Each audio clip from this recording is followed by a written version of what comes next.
Peter Schlemihl. By Adelbert von Chamisso. By The Story Without an End by Corrode. The Story Without an End. By Hymns to the Night by Novalis. By Castle and Company, Limited, London, Paris and Melbourne 1889. London, Paris and Melbourne. 1889. Introduction. Peter Schlemihl, one of the pleasantest fancies of the days when Germany delighted in romance, was first published in 1814, and was especially naturalized in England by association with the genius of George Cruikshank, who enriched a translation of it with some of his happiest work as an illustrator. An account of the book and its author is here reprinted at the end of the tale, as originally given by the translator. To this account one or two notes may be added. Louis Charles Adelaide de Chamisso de Boncourt was born on the 27th of January 1781, at the Château of Boncourt, in Champagne, which he made the subject of one of his most beautiful lyrics. He belonged to a family faithful to Louis XVI, that fled to Würzburg from the fury of the French Revolution.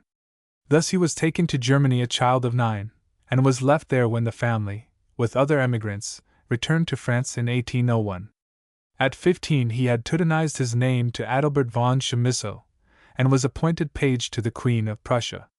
In the war that came afterwards, for a very short time he bore arms against the French, but being one of a garrison taken in the captured fort of Hamelin, he and his comrades had to pledge their honor that they would not again bear arms against France during that war. After the war he visited France. His parents then were dead, and though he stayed in France some years, he wrote from France to a friend, "I am German heart and soul, and cannot feel at home here." He wandered irresolutely, then became professor of literature in a gymnasium in La Vendée. Still he was restless. In 1812 he set off for a walk in Switzerland, returned to Germany, and took to the study of anatomy. In 1813, Napoleon's expedition to Russia and the peril to France from legions marching upon Paris caused to Chamisso suffering and confusion of mind. Peter Schlemihl. It is often said that his sense of isolation between interests of the land of his forefathers and the land of his adoption makes itself felt through all the wild playfulness of Peter Schlemihl, which was at this time written, when Chamisso's age was about 32. A letter of his to the Councillor Trinius, in Petersburg, tells how he came to write it. He had lost on a pedestrian tour his hat, his knapsack, his gloves, and his pocket handkerchief, the chief movables about him.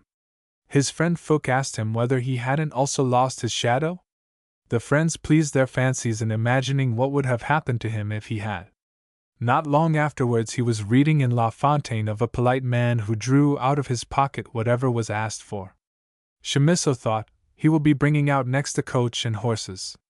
Out of these hints came the fancy of Peter Schlemihl, the shadowless man. In all thought that goes with invention of a poet, there are depths as well as shallows, and the reader may get now and then a peep into the depths.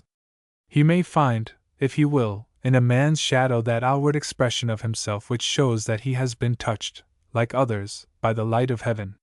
But essentially the story is a poet's whim. Later writings of Chamisso proved him to be one of the best lyric poets of the Romance school of his time, entirely German in his tone of thought. His best poem, Salis y Gomez, describes the feeling of a solitary on a seagirt rock, living on eggs of the numberless seabirds until old age, when a ship is in sight, and passes him, and his last agony of despair is followed by a triumph in the strength of God. The Story Without an End, a story of the endless beauty of creation, is from a writer who has no name on the rolls of fame. The little piece has been made famous among us by the good will of Sarah Austin, the child who enjoyed it, and for whom she made the delicate translation which here follows next after Chamisso's. Peter Schlemihl was that only daughter who became Lady Duff Gordon, and with whom we have made acquaintance in this library as the translator of The Amber Witch.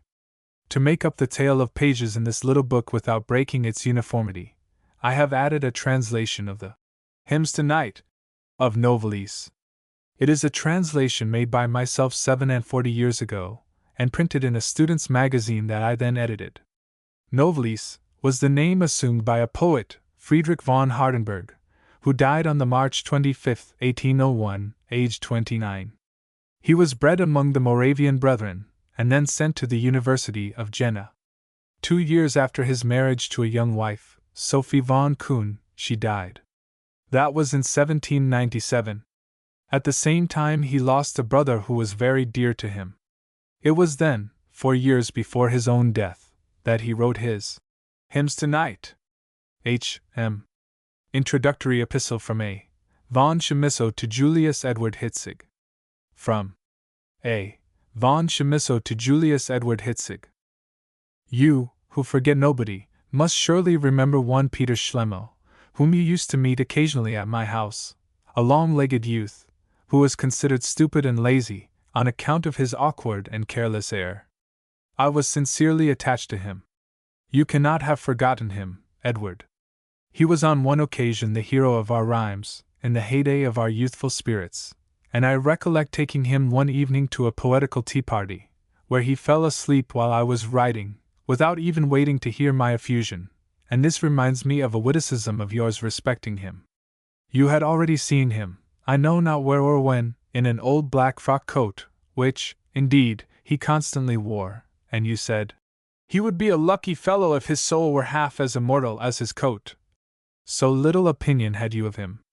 I loved him, however, and to this very Schlemihl, of whom for many years I had wholly lost sight, I am indebted for the little volume which I communicate to you, Edward, my most intimate friend, my second self, from whom I have no secrets, to you, and of course our Fook, I commit them, who like you is intimately entwined about my dearest affections. To him I communicate them only as a friend, but not as a poet.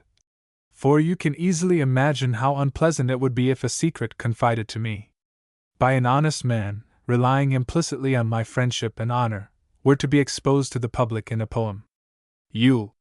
One word more as to the manner in which I obtained these sheets. Yesterday morning early, as soon as I was up, they were brought to me. An extraordinary-looking man, with a long grey beard, and wearing an old black frock coat with a botanical case hanging at his side, and slippers over his boots, in the damp, rainy weather, had just been inquiring for me, and left me these papers, saying he came from Berlin. Adelbert von Chamisso. Adelbert von Chamisso. Peter Schlemihl, the Shadowless Man. Peter Schlemihl. The Shadowless Man. Chapter 1. After a prosperous, but to me very wearisome, voyage, we came at last into port. Immediately on landing I got together my few effects, and squeezing myself through the crowd, went into the nearest and humblest in which first met my gaze.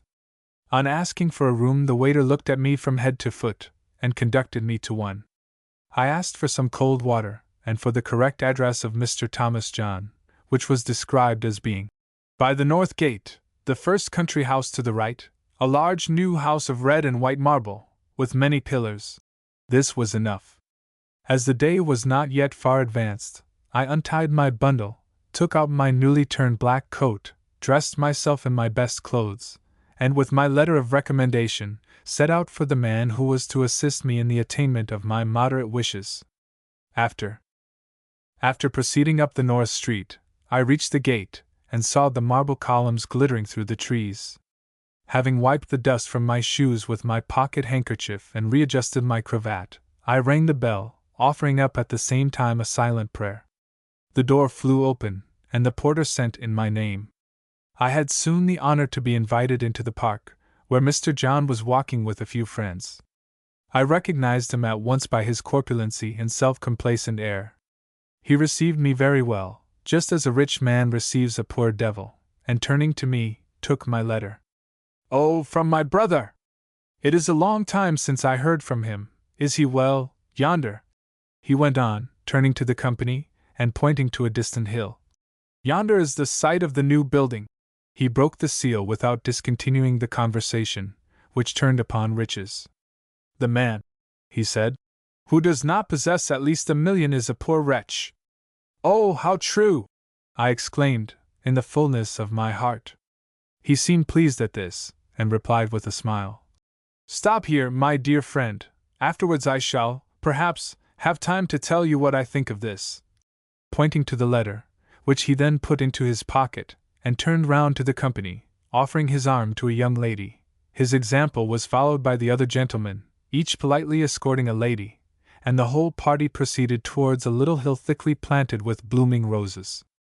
I followed without troubling anyone, for none took the least further notice of me. The party was in high spirits, lounging about and jesting, speaking sometimes of trifling matters very seriously, and of serious matters as triflingly, and exercising their wit in particular to great advantage on their absent friends and their affairs. I was too ignorant of what they were talking about to understand much of it, and too anxious and absorbed in my own reflections to occupy myself with the solution of such enigmas as their conversation presented. By this time we had reached the thicket of roses. The lovely Fanny, who seemed to be the queen of the day, was obstinately bent on plucking a rose branch for herself, and in the attempt pricked her finger with a thorn. The crimson stream, as if flowing from the dark-tinted rose, tinged her fair hand with the purple current. This circumstance set the whole company in commotion, and court plaster was called for. A quiet, elderly man, tall and meagre-looking, who was one of the company, but whom I had not before observed, immediately put his hand into the tight breast pocket of his old-fashioned coat of grey sarcenet, pulled out a small letter-case, opened it, and with a most respectful bow, presented the lady with the wished-for article. She received it without noticing the giver, or thanking him. The wound was bound up, and the party proceeded along the hill towards the back part, from which they enjoyed an extensive view across the green labyrinth of the park to the wide-spreading ocean. The view was truly a magnificent one. A slight speck was observed on the horizon, between the dark flood and the azure sky. "A telescope!" called out Mr. John, but before any of the servants could answer the summons the grey man, with a modest bow, drew his hand from his pocket, and presented a beautiful Dollond's telescope to Mr. John, who, on looking through it, informed the company that the speck in the distance was the ship which had sailed yesterday, and which was detained within sight of the haven by contrary winds. The telescope passed from hand to hand, but was not returned to the owner, whom I gazed at with astonishment, and could not conceive how so large an instrument could have proceeded from so small a pocket. This, however, seemed to excite surprise in no one, and the grey man appeared to create as little interest as myself. Refreshments were now brought forward, consisting of the rarest fruits from all parts of the world, served up in the most costly dishes. Mr. John did the honors with unaffected grace, and addressed me for the second time, saying, "You had better eat, you did not get such things at sea." I acknowledged his politeness with a bow, which, however, he did not perceive, having turned round to speak with someone else. The party would willingly have stopped some time here on the declivity of the hill, to enjoy the extensive prospect before them, had they not been apprehensive of the dampness of the grass. "How delightful it would be," exclaimed someone, "if we had a Turkey carpet to lay down here!" The wish was scarcely expressed when the man in the grey coat put his hand in his pocket, and with a modest and even humble air, pulled out a rich Turkey carpet, embroidered in gold. The servant received it as a matter of course, and spread it out on the desired spot, and without any ceremony, the company seated themselves on it. Confounded by what I saw, I gazed again at the man, his pocket, and the carpet, which was more than 20 feet in length and 10 in breadth, and rubbed my eyes, not knowing what to think, particularly as no one saw anything extraordinary in the matter. I would gladly have made some inquiries respecting the man, and asked who he was, but knew not to whom I should address myself, for I felt almost more afraid of the servants than of their master. At length I took courage, and stepping up to a young man who seemed of less consequence than the others, and who was more frequently standing by himself, I begged of him, in a low tone, to tell me who the obliging gentleman was in the grey cloak. "That man who looks like a piece of thread just escaped from a tailor's needle?" "Yes, he who is standing alone yonder."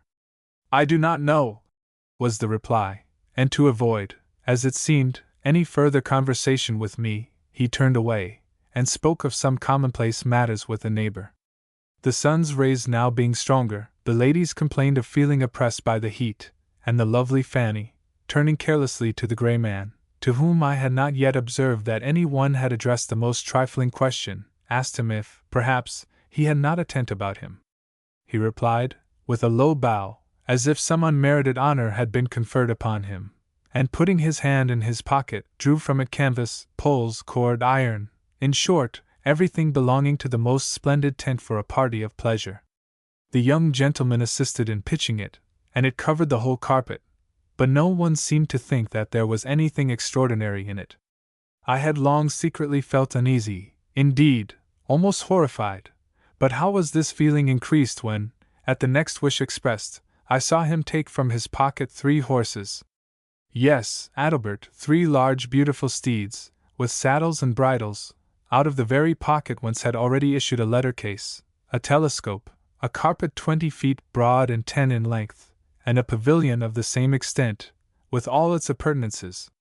Did I not assure thee that my own eyes had seen all this, thou wouldst certainly disbelieve it. This man, although he appeared so humble and embarrassed in his air and manners, and passed so unheeded, had inspired me with such a feeling of horror by the unearthly paleness of his countenance, from which I could not avert my eyes, that I was unable longer to endure it. I determined, therefore, to steal away from the company, which appeared no difficult matter, from the undistinguished part one acted in it. I resolved to return to the town, and pay another visit to Mr. John the following morning, and, at the same time, make some inquiries of him relative to the extraordinary man in grey, provided I could command sufficient courage. Would to heaven that such good fortune had awaited me! I had stolen safely down the hill, through the thicket of roses, and now found myself on an open plain, but fearing lest I should be met out of the proper path, crossing the grass, I cast an inquisitive glance around, and started as I beheld the man in the grey cloak advancing towards me. He took off his hat, and made me a lower bow than mortal had ever yet favored me with. It was evident that he wished to address me, and I could not avoid encountering him without seeming rude. I returned his salutation, therefore, and stood bareheaded in the sunshine as if rooted to the ground.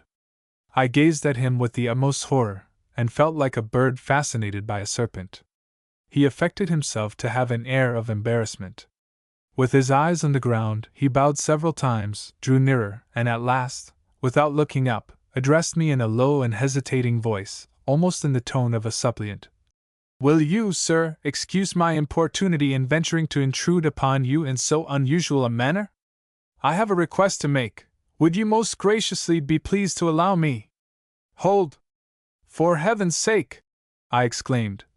"What can I do for a man who—" I stopped in some confusion, which he seemed to share. After a moment's pause, he resumed.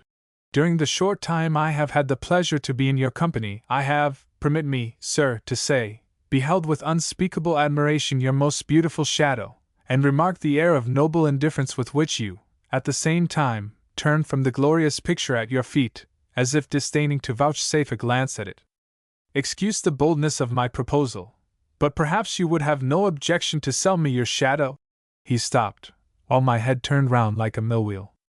What was I to think of so extraordinary a proposal? To sell my shadow? He must be mad, thought I, and assuming a tone more in character with the submissiveness of his own, I replied, "My good friend, are you not content with your own shadow? This would be a bargain of a strange nature indeed. I have in my pocket," he said, "many things which may possess some value in your eyes. For that inestimable shadow I should deem the highest price too little." A cold shuddering came over me as I recollected the pocket, and I could not conceive what had induced me to style him good friend, which I took care not to repeat, endeavoring to make up for it by a studied politeness. I now resumed the conversation.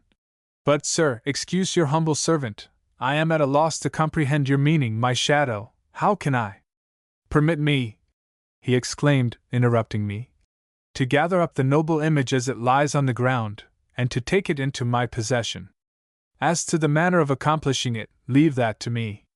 In return, and as an evidence of my gratitude, I shall leave you to choose among all the treasures I have in my pocket, among which are a variety of enchanting articles, not exactly adapted for you, who, I am sure, would like better to have the wishing cap of Fortunatus, all made new and sound again, and a lucky purse which also belonged to him."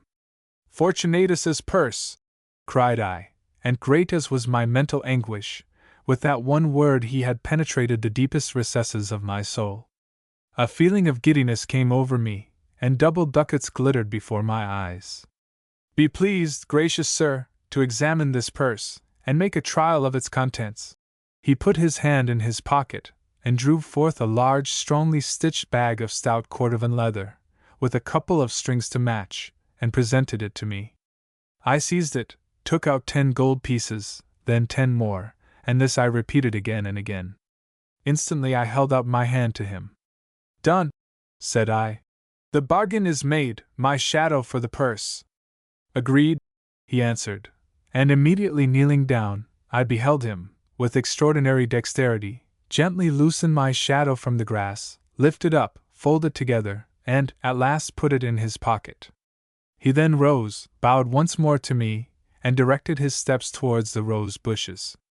I fancied I heard him quietly laughing to himself. However, I held the purse fast by the 2 strings. The earth was basking beneath the brightness of the sun, but I presently lost all consciousness. On recovering my senses, I hastened to quit a place where I hoped there was nothing further to detain me. I first filled my pockets with gold, then fastened the strings of the purse round my neck, and concealed it in my bosom. I passed unnoticed out of the park, gained the high road, and took the way to the town. As I was thoughtfully approaching the gate, I heard someone behind me exclaiming, "Young man!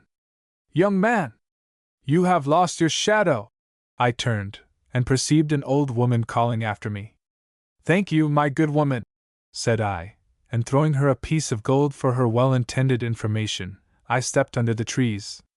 At the gate, again, it was my fate to hear the sentry inquiring where the gentleman had left his shadow, and immediately I heard a couple of women exclaiming, "Jesu Maria! The poor man has no shadow!" All this began to depress me, and I carefully avoided walking in the sun.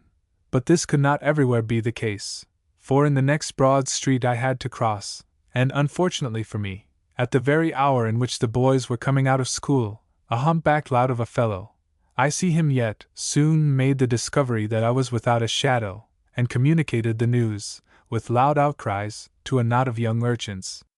The whole swarm proceeded immediately to reconnoiter me, and to pelt me with mud. "People," cried they, "are generally accustomed to take their shadows with them when they walk in the sunshine." In order to drive them away, I threw gold by handfuls among them, and sprang into a hackney coach which some compassionate spectators sent to my rescue. As soon as I found myself alone in the rolling vehicle, I began to weep bitterly. I had by this time a misgiving that, in the same degree in which gold in this world prevails over merit and virtue, by so much one's shadow excels gold, and now that I had sacrificed my conscience for riches, and given my shadow in exchange for mere gold, what on earth would become of me? As the coach stopped at the door of my late inn, I felt much perplexed, and not at all disposed to enter so wretched an abode. I called for my things, and received them with an air of contempt, threw down a few gold pieces, and desired to be conducted to a first-rate hotel. This house had a northern aspect, so that I had nothing to fear from the sun. I dismissed the coachman with gold, asked to be conducted to the best apartment, and locked myself up in it as soon as possible. Imagine, my friend, what I then set about. Oh, my dear Chamisso! Even to thee I blush to mention what follows. I drew the ill-fated purse from my bosom, and in a sort of frenzy that raged like a self-fed fire within me, I took out gold, gold, gold, more and more, till I strewed it on the floor, trampled upon it, and feasting on its very sound and brilliancy, added coins to coins, rolling and reveling on the gorgeous bed, until I sank exhausted. Thus passed away that day and evening, and as my door remained locked, night found me still lying on the gold, where, at last, sleep overpowered me. Then I dreamed of thee, and fancied I stood behind the glass door of thy little room, and saw thee seated at thy table between a skeleton and a bunch of dried plants. Before thee lay open the works of Haller, Humboldt, and Linnaeus, on thy sofa a volume of Goethe, and the enchanted ring. I stood a long time contemplating thee, and everything in thy apartment, and again turning my gaze upon thee, I perceived that thou wast motionless. Thou didst not breathe, thou wast dead. I awoke, it seemed yet early, my watch had stopped. I felt thirsty, faint, and worn out, for since the preceding morning I had not tasted food. I now cast from me, with loathing and disgust, the very gold with which but a short time before I had satiated my foolish heart. Now I knew not where to put it. I dared not leave it lying there. I examined my purse to see if it would hold it. Impossible. Neither of my windows opened on the sea. I had no other resource but, with toil and great fatigue, to drag it to a huge chest which stood in a closet in my room, where I placed it all, with the exception of a handful or two. Then I threw myself, exhausted, into an armchair, till the people of the house should be up and stirring. As soon as possible I sent for some refreshment, and desired to see the landlord. I entered into some conversation with this man respecting the arrangement of my future establishment. He recommended for my personal attendant one Bendel, whose honest and intelligent countenance immediately prepossessed me in his favor. It is this individual whose persevering attachment has consoled me in all the miseries of my life, and enabled me to bear up under my wretched lot. I was occupied the whole day in my room with servants in want of a situation, and tradesmen of every description. I decided on my future plans, and purchased various articles of virtu and splendid jewels, in order to get rid of some of my gold, but nothing seemed to diminish the inexhaustible heap. I now reflected on my situation with the utmost uneasiness. I dared not take a single step beyond my own door, and in the evening I had 40 wax tapers lighted before I ventured to leave the shade. I reflected with horror on the frightful encounter with the schoolboys, yet I resolved, if I could command sufficient courage, to put the public opinion to a second trial. The nights were now moonlight. Late in the evening I wrapped myself in a large cloak, pulled my hat over my eyes, and trembling like a criminal, stole out of the house. I did not venture to leave the friendly shadow of the houses until I had reached a distant part of the town, and then I emerged into the broad moonlight, fully prepared to hear my fate from the lips of the passers-by. Spare me, my beloved friend, the painful recital of all that I was doomed to endure. The women often expressed the deepest sympathy for me, a sympathy not less piercing to my soul than the scoffs of the young people, and the proud contempt of the men, particularly of the more corpulent, who threw an ample shadow before them. A fair and beauteous maiden, apparently accompanied by her parents, who gravely kept looking straight before them, chanced to cast a beaming glance on me, but was evidently startled at perceiving that I was without a shadow, and hiding her lovely face in her veil, and holding down her head, passed silently on. This was past all endurance. Tears streamed from my eyes, and with a heart pierced through and through, I once more took refuge in the shade. I leaned on the houses for support, and reached home at a late hour, worn out with fatigue. I passed a sleepless night. My first care the following morning was, to devise some means of discovering the man in the grey cloak.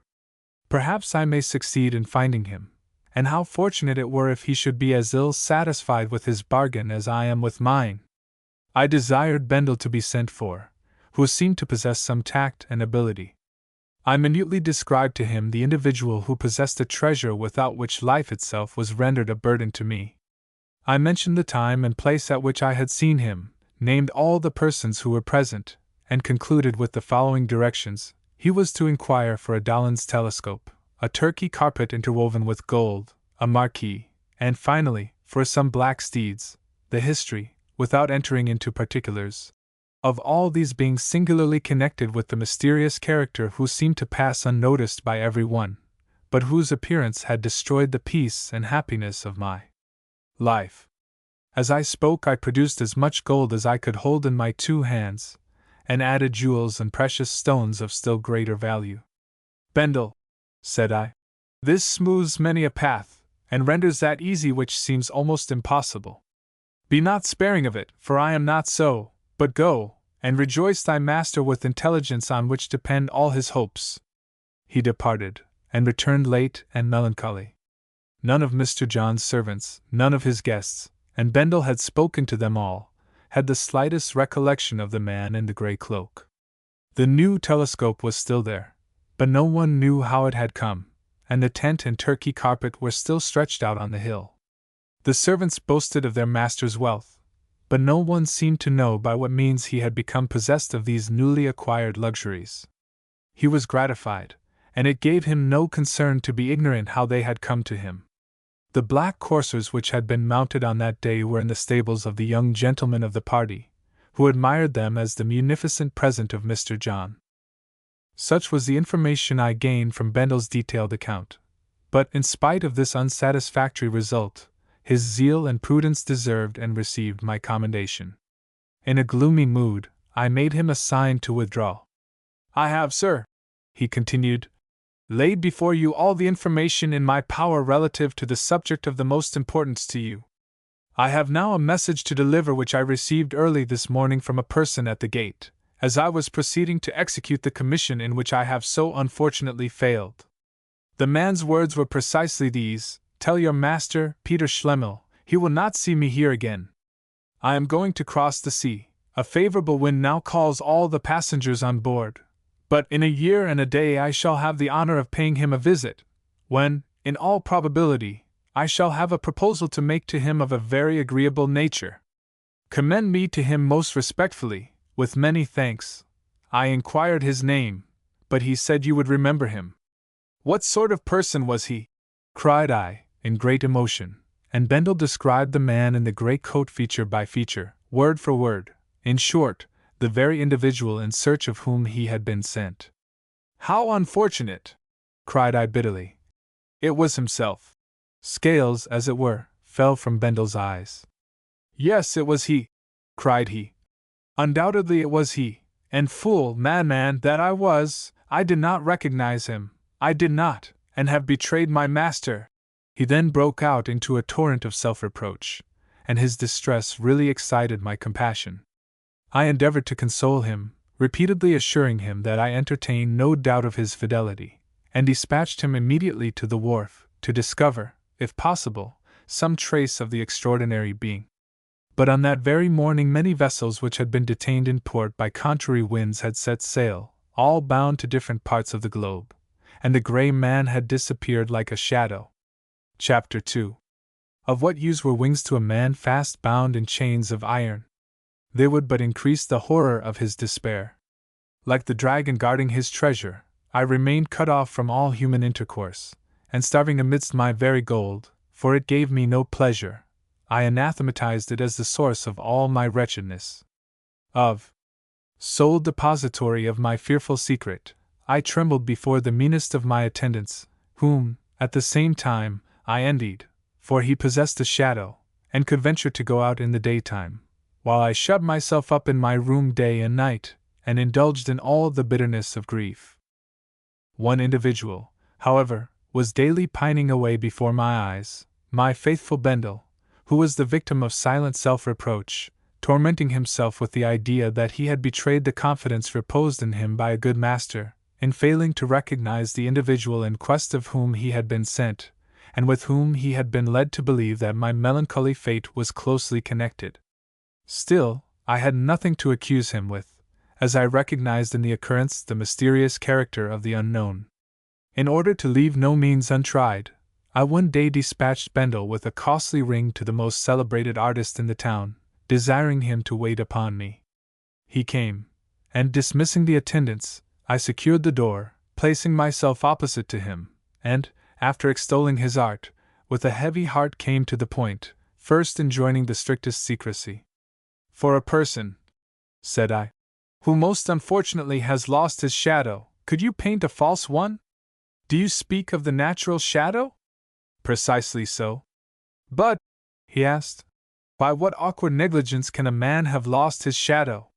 "How it occurred," I answered, "is of no consequence, but it was in this manner." And here I uttered an unblushing falsehood. He was traveling in Russia last winter, and one bitterly cold day it froze so intensely that his shadow remained so fixed to the ground that it was found impossible to remove it. "The false shadow that I might paint," said the artist, "would be liable to be lost on the slightest movement, particularly in a person who, from your account, cares so little about his shadow. A person without a shadow should keep out of the sun, that is the only safe and rational plan." He rose and took his leave, casting so penetrating a look at me that I shrunk from it. I sank back in my chair, and hid my face in my hands. In this attitude Bendel found me, and was about to withdraw silently and respectfully on seeing me in such a state of grief. Looking up, overwhelmed with my sorrows, I felt that I must communicate them to him. "Bendel," I exclaimed, "Bendel, thou the only being who sayest and respectest my grief too much to inquire into its cause, thou who seemest silently and sincerely to sympathize with me, come and share my confidence. The extent of my wealth I have not withheld from thee, either will I conceal from thee the extent of my grief. Bendel! Forsake me not. Bendel, you see me rich, free, beneficent, you fancy all the world in my power, yet you must have observed that I shun it, and avoid all human intercourse. You think, Bendel, that the world and I are at variance, and you yourself, perhaps, will abandon me, when I acquaint you with this fearful secret. Bendel, I am rich, free, generous, but, O God, I have no shadow!" "No shadow!" exclaimed the faithful young man, tears starting from his eyes. "Alas! That I am born to serve a master without a shadow!" He was silent, and again I hid my face in my hands.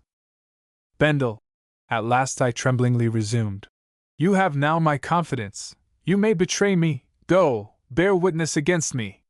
He seemed to be agitated with conflicting feelings. At last he threw himself at my feet and seized my hand, which he bathed with his tears. "No," he exclaimed. "Whatever the world may say, I either can nor will forsake my excellent master because he has lost his shadow.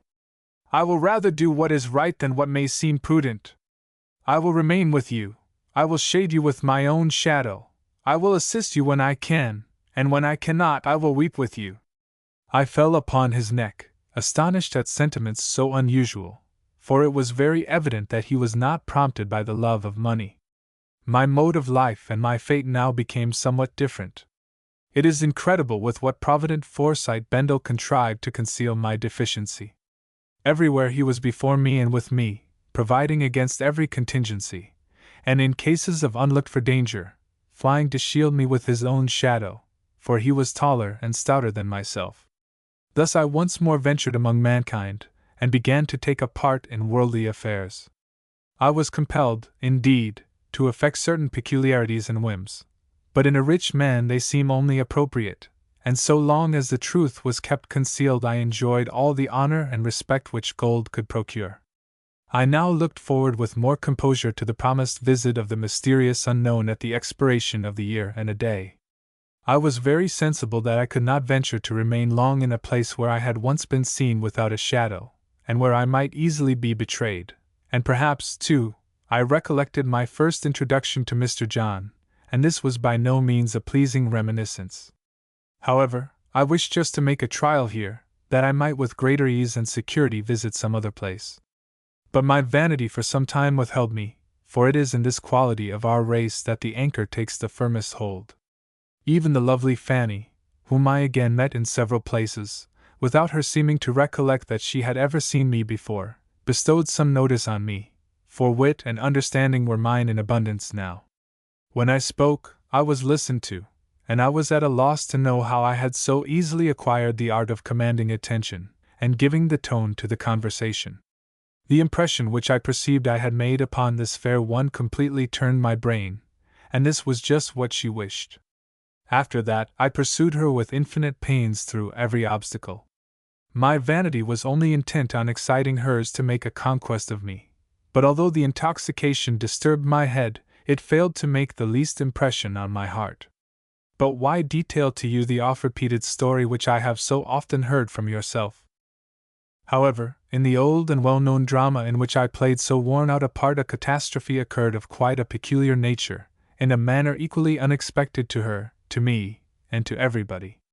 One beautiful evening I had, according to my usual custom, assembled a party in a garden, and was walking arm in arm with Fanny at a little distance from the rest of the company, and pouring into her ear the usual well-turned phrases, while she was demurely gazing on vacancy, and now and then gently returning the pressure of my hand.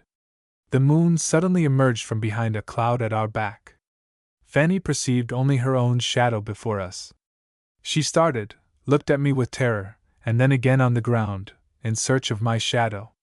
All that was passing in her mind was so strangely depicted in her countenance, that I should have burst into a loud fit of laughter had I not suddenly felt my blood run cold within me. I suffered her to fall from my arm in a fainting fit, shot with the rapidity of an arrow through the astonished guests, reached the gate, threw myself into the first conveyance I met with, and returned to the town, where this time, unfortunately, I had left the wary Bendel. He was alarmed on seeing me. One word explained all. Post horses were immediately procured. I took with me none of my servants, one cunning knave only excepted, called Rascal, who had by his adroitness become very serviceable to me, and who at present knew nothing of what had occurred. I travelled 30 leagues that night, having left Bendel behind to discharge my servants, pay my debts, and bring me all that was necessary. When he came up with me next day, I threw myself into his arms, vowing to avoid such follies and to be more careful for the future.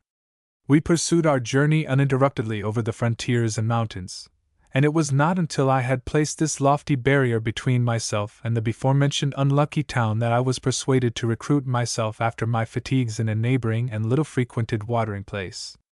I must now pass rapidly over one period of my history, on which how gladly would I dwell, could I conjure up your lively powers of delineation. But the vivid hues which are at your command, and which alone can give life and animation to the picture, have left no trace within me, and were I now to endeavor to recall the joys, the griefs, the pure and enchanting emotions, which once held such powerful dominion in my breast, it would be like striking a rock which yields no longer the living spring, and whose spirit has fled forever. With what an altered aspect do those bygone days now present themselves to my gaze! In this watering place I acted an heroic character, badly studied, and being a novice on such a stage, I forgot my part before a pair of lovely blue eyes. All possible means were used by the infatuated parents to conclude the bargain, and deception put an end to these usual artifices. And that is all. The powerful emotions which once swelled my bosom seem now in the retrospect to be poor and insipid, nay, even terrible to me. Alas, Minna! As I wept for thee the day I lost thee, so do I now weep that I can no longer retrace thine image in my soul. Am I, then, so far advanced into the vale of years? O fatal effects of maturity! Would that I could feel one throb, one emotion of former days of enchantment. Alas, not one! A solitary being, tossed on the wild ocean of life, it is long since I drained thine enchanted cup to the dregs. But to return to my narrative. I had sent Bendel to the little town with plenty of money to procure me a suitable habitation. He spent my gold profusely, and as he expressed himself rather reservedly concerning his distinguished master, for I did not wish to be named, the good people began to form rather extraordinary conjectures.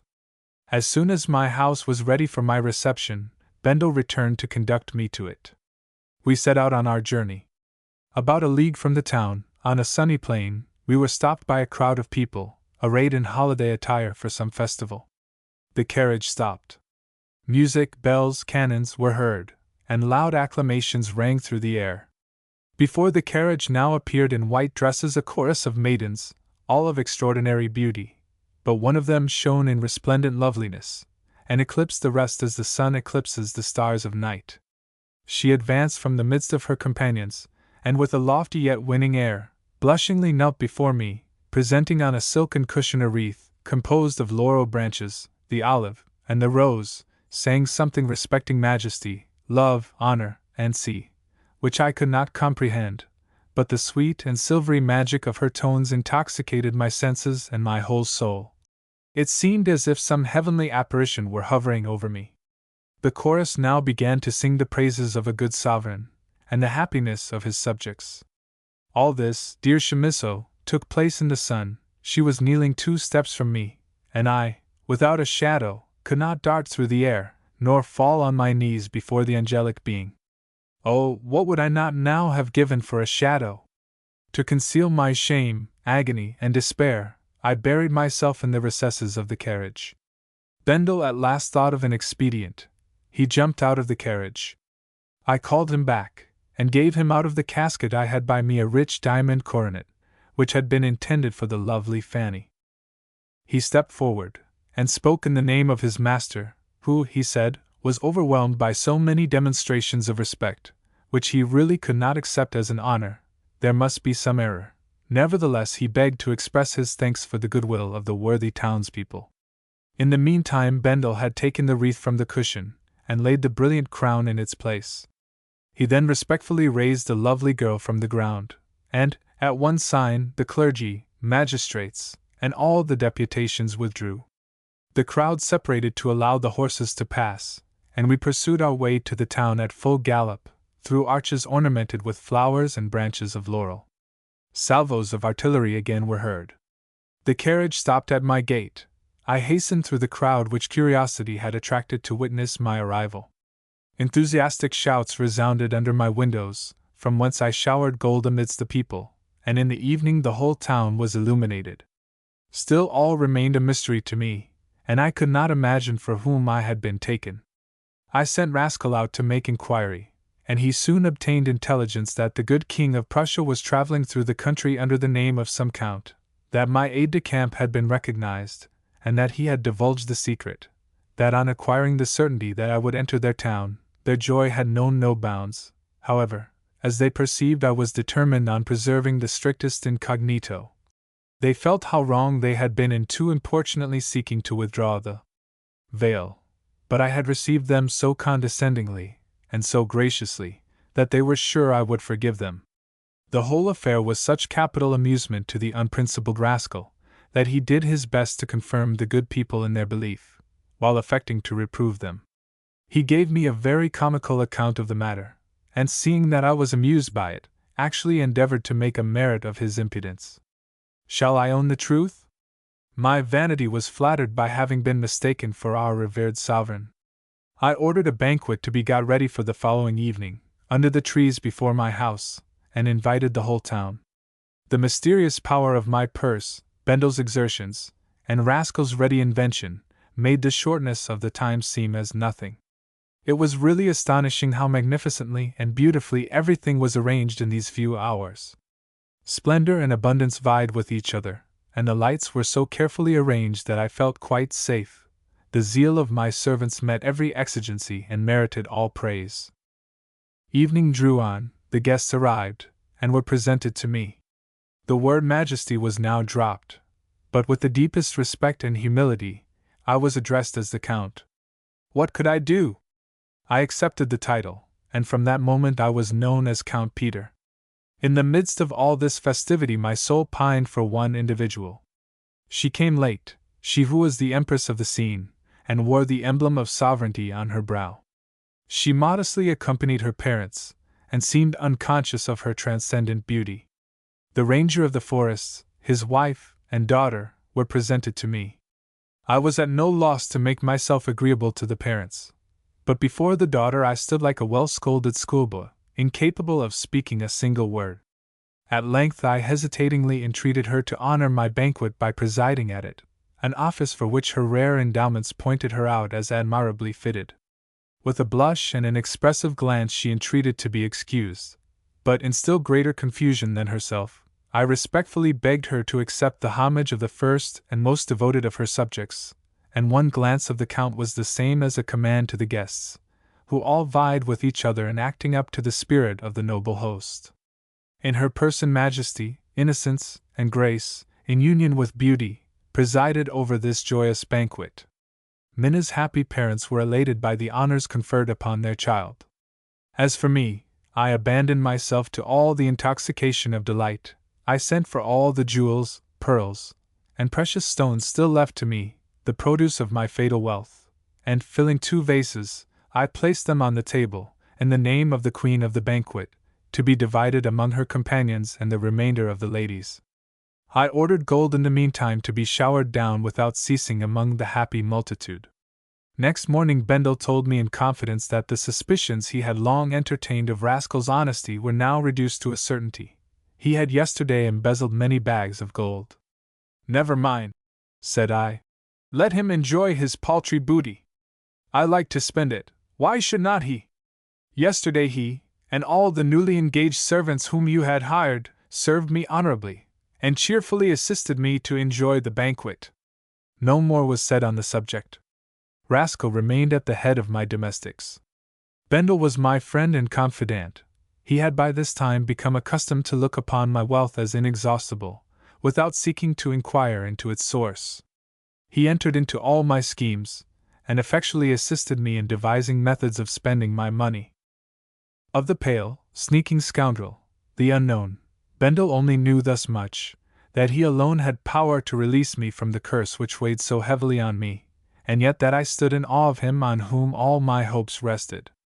Besides, I felt convinced that he had the means of discovering me under any circumstances, while he himself remained concealed. I therefore abandoned my fruitless inquiries, and patiently awaited the appointed day. The magnificence of my banquet, and my deportment on the occasion, had but strengthened the credulous townspeople in their previous belief. It appeared soon after, from accounts in the newspapers, that the whole history of the King of Prussia's fictitious journey originated in mere idle report. But a king I was, and a king I must remain by all means, and one of the richest and most royal, although people were at a loss to know where my territories lay. The world has never had reason to lament the scarcity of monarchs, particularly in these days, and the good people, who had never yet seen a king, now fancied me to be first one, and then another, with equal success, and in the meanwhile I remained as before Count Peter. Among the visitors at this watering place a merchant made his appearance, one who had become a bankrupt in order to enrich himself. He enjoyed the general good opinion, for he projected a shadow of respectable size, though of somewhat faint hue. This man wished to show off in this place by means of his wealth, and sought to rival me. My purse soon enabled me to leave the poor devil far behind. To save his credit he became bankrupt again, and fled beyond the mountains, and thus I was rid of him. Many a one in this place was reduced to beggary and ruined through my means. In the midst of the really princely magnificence and profusion, which carried all before me, my own style of living was very simple and retired. I had made it a point to observe the strictest precaution, and with the exception of Bendel, no one was permitted, on any pretense whatever, to enter my private apartment. As long as the sun shone I remained shut up with him, and the Count was then said to be deeply occupied in his closet. The numerous couriers, whom I kept in constant attendance about matters of no importance, were supposed to be the bearers of my dispatches. I only received company in the evening under the trees of my garden, or in my saloons, after Bendel's assurance of their being carefully and brilliantly lit up. My walks, in which the Argus-eyed Bendel was constantly on the watch for me, extended only to the garden of the forest ranger, to enjoy the society of one who was dear to me as my own existence. Oh, my Chamisso! I trust thou hast not forgotten what love is. I must here leave much to thine imagination. Minna was in truth an amiable and excellent maiden. Her whole soul was wrapped up in me, and in her lowly thoughts of herself she could not imagine how she had deserved a single thought from me. She returned love for love with all the full and youthful fervor of an innocent heart. Her love was a true woman's love, with all the devotion and total absence of selfishness which is found only in woman. She lived but in me, her whole soul being bound up in mine, regardless what her own fate might be. Yet I, alas, during those hours of wretchedness, hours I would even now gladly recall, how often have I wept on Bendel's bosom, when after the first mad whirlwind of passion I reflected, with the keenest self-upbraidings, that I, a shadowless man, had, with cruel selfishness, practiced a wicked deception, and stolen away the pure and angelic heart of the innocent Minna. At one moment I resolved to confess all to her, then that I would fly forever, then I broke out into a flood of bitter tears, and consulted Bendel as to the means of meeting her again in the forester's garden. At times I flattered myself with great hopes from the near approaching visit of the unknown, then wept again, because I saw clearly on reflection that they would end in disappointment. I had made a calculation of the day fixed on by the fearful being for our interview, for he had said in a year and a day, and I depended on his word. The parents were worthy old people, devoted to their only child, and our mutual affection was a circumstance so overwhelming that they knew not how to act. They had never dreamed for a moment that the Count could bestow a thought on their daughter, but such was the case. He loved and was beloved. The pride of the mother might not have led her to consider such an alliance quite impossible, but so extravagant an idea had never entered the contemplation of the sounder judgment of the old man. Both were satisfied of the sincerity of my love, and could but put up prayers to heaven for the happiness of their child. A letter which I received from Minna about that time has just fallen into my hands. Yes, these are the characters traced by her own hand. I will transcribe the letter. I am indeed a weak, foolish girl to fancy that the friend I so tenderly love could give an instant's pain to his poor Minna. Oh no! Thou art so good, so inexpressibly good. But do not misunderstand me. I will accept no sacrifice at thy hands, none whatever. Oh heavens! I should hate myself. No, thou hast made me happy, thou hast taught me to love thee. Go, then, let me not forget my destiny. Count Peter belongs not to me, but to the whole world, and oh! What pride for thy Minna to hear thy deeds proclaimed, and blessings invoked on thy idolized head! Ah! When I think of this, I could chide thee that thou shouldst for one instant forget thy high destiny for the sake of a simple maiden. Go, then, otherwise the reflection will pierce me. How blessed I have been rendered by thy love! Perhaps, also, I have planted some flowers in the path of thy life, as I twined them in the wreath which I presented to thee. Go, then, fear not to leave me, you are too deeply seated in my heart, I shall die inexpressibly happy in thy love. Conceive how these words pierced my soul, Chamisso. I declared to her that I was not what I seemed, that, although rich, I was an unspeakably miserable man, that a curse was on me, which must remain a secret, although the only one between us, yet that I was not without a hope of its being removed, that this poisoned every hour of my life, that I should plunge her with me into the abyss, she, the light and joy, the very soul of my existence. Then she wept because I was unhappy. Oh! Minna was all love and tenderness. To save me one tear she would gladly have sacrificed her life. Yet she was far from comprehending the full meaning of my words. She still looked upon me as some proscribed prince or illustrious exile, and her vivid imagination had invested her lover with every lofty attribute. One day I said to her, Minna, the last day in next month will decide my fate, and perhaps change it for the better. If not, I would sooner die than render you miserable. She laid her head on my shoulder to conceal her tears. Should thy fate be changed, she said, I only wish to know that thou art happy. If thy condition is an unhappy one, I will share it with thee, and assist thee to support it. Minna, Minna! I exclaimed. Recall those rash words, those mad words which have escaped thy lips.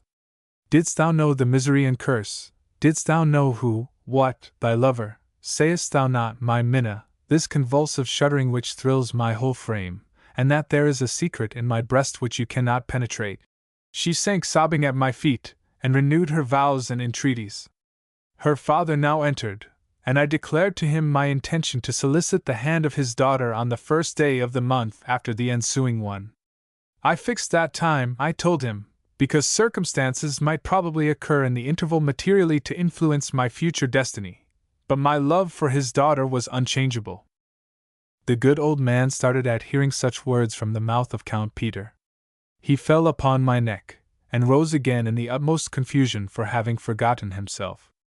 Then he began to doubt, to ponder, and to scrutinize, and spoke of dowry, security, and future provision for his beloved child.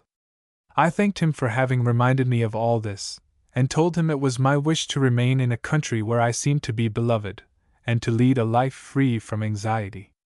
I then commissioned him to purchase the finest estate in the neighborhood in the name of his daughter, for a father was the best person to act for his daughter in such a case, and to refer for payment to me. This occasioned him a good deal of trouble, as a stranger had everywhere anticipated him, but at last he made a purchase for about £150,000. I confess this was but an innocent artifice to get rid of him, as I had frequently done before, for it must be confessed that he was somewhat tedious. The good mother was rather deaf, and not jealous, like her husband, of the honor of conversing with the Count. The happy party pressed me to remain with them longer this evening. I dared not, I had not a moment to lose. I saw the rising moon streaking the horizon, my hour was come. Next evening I went again to the forester's garden.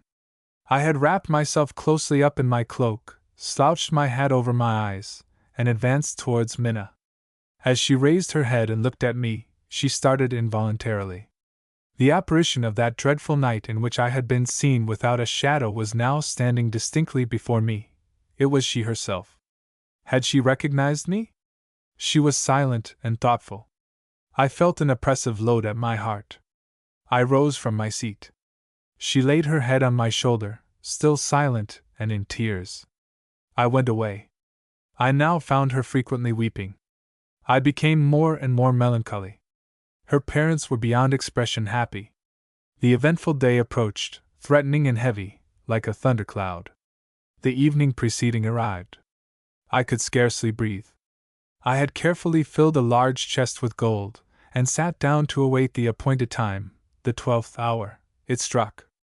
Now I remained with my eyes fixed on the hand of the clock, counting the seconds, the minutes, which struck me to the heart like daggers. I started at every sound. At last daylight appeared. The leaden hours passed on. Morning, evening, night came. Hope was fast fading away as the hand advanced. It struck 11. No one appeared. The last minutes, the first and last stroke of the 12th hour died away. I sank back in my bed in an agony of weeping. In the morning I should, shadowless as I was, claim the hand of my beloved Minna. A heavy sleep towards daylight closed my eyes. Chapter 3. It was yet early, when I was suddenly awoke by voices in hot dispute in my antechamber. I listened.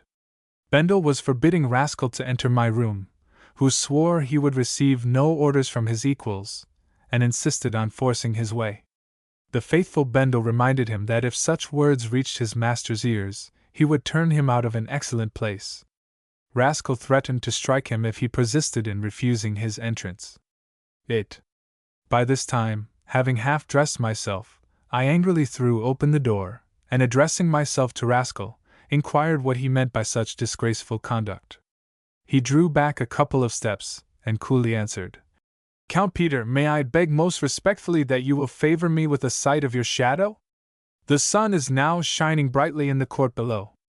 I stood as if struck by a thunderbolt, and for some time was unable to speak. At last I asked him how a servant could dare to behave so towards his master. He interrupted me by saying, quite coolly, "A servant may be a very honorable man, and unwilling to serve a shadowless master. I request my dismissal." I felt that I must adopt a softer tone, and replied, "But Rascal, my good fellow, who can have put such strange ideas into your head? How can you imagine?" He again interrupted me in the same tone. "People say you have no shadow. In short, let me see your shadow, or give me my dismissal." Bendel, pale and trembling, but more collected than myself, made a sign to me. I had recourse to the all-powerful influence of gold. But even gold had lost its power. Rascal threw it at my feet. "From a shadowless man," he said, "I will take nothing." Turning his back upon me, and putting on his hat, he then slowly left the room, whistling a tune. I stood, with Bendel, as if petrified, gazing after him. With a deep sigh and a heavy heart I now prepared to keep my engagement, and to appear in the forester's garden like a criminal before his judge.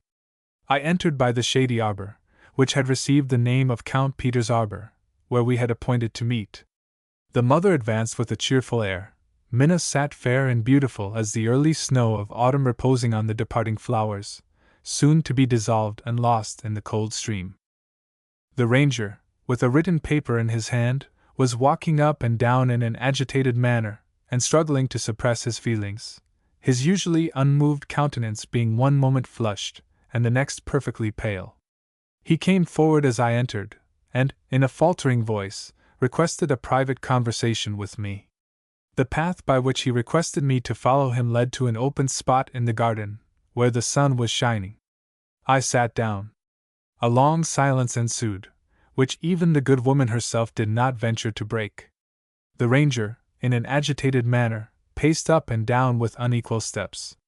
At last he stood still, and glancing over the paper he held in his hand, he said, addressing me with a penetrating look, "Count Peter, do you know one Peter Schlemihl?" I was silent. "A man," he continued, of excellent character and extraordinary endowments. He paused for an answer. And supposing I myself were that very man? You! He exclaimed passionately. He has lost his shadow. Oh, my suspicion is true! Cried Minna. I have long known it. He has no shadow! And she threw herself into her mother's arms, who, convulsively clasping her to her bosom, reproached her for having so long, to her hurt, kept such a secret. But, like the fabled Arethusa, her tears, as from a fountain, flowed more abundantly, and her sobs increased at my approach. And so, said the ranger fiercely, you have not scrupled, with unparalleled shamelessness, to deceive both her and me, and you pretended to love her, forsooth, her whom you have reduced to the state in which you now see her. See how she weeps! Oh, shocking, shocking! By this time I had lost all presence of mind, and I answered confusedly, after all, it is but a shadow, a mere shadow, which a man can do very well without, and really it is not worth the while to make all this noise about such a trifle. Feeling the groundlessness of what I was saying, I ceased, and no one condescended to reply. At last I added, what is lost today may be found tomorrow. Be pleased, sir, continued the ranger, in great wrath. Be pleased to explain how you have lost your shadow. Here again an excuse was ready. A boor of a fellow, said I, one day trod so rudely on my shadow that he tore a large hole in it. I sent it to be repaired, for gold can do wonders, and yesterday I expected it home again. Very well, answered the ranger. You are a suitor for my daughter's hand, and so are others. As a father, I am bound to provide for her. I will give you 3 days to seek your shadow. Return to me in the course of that time with a well-fitted shadow, and you shall receive a hearty welcome. Otherwise, on the 4th day, remember, on the 4th day, my daughter becomes the wife of another. I now attempted to say one word to Minna, but sobbing more violently, she clung still closer to her mother, who made a sign for me to withdraw. I obeyed, and now the world seemed shut out from me forever. Having escaped from the affectionate care of Bendel, I now wandered wildly through the neighboring woods and meadows. Drops of anguish fell from my brow, deep groans burst from my bosom, frenzied despair raged within me. I knew not how long this had lasted, when I felt myself seized by the sleeve on a sunny heath.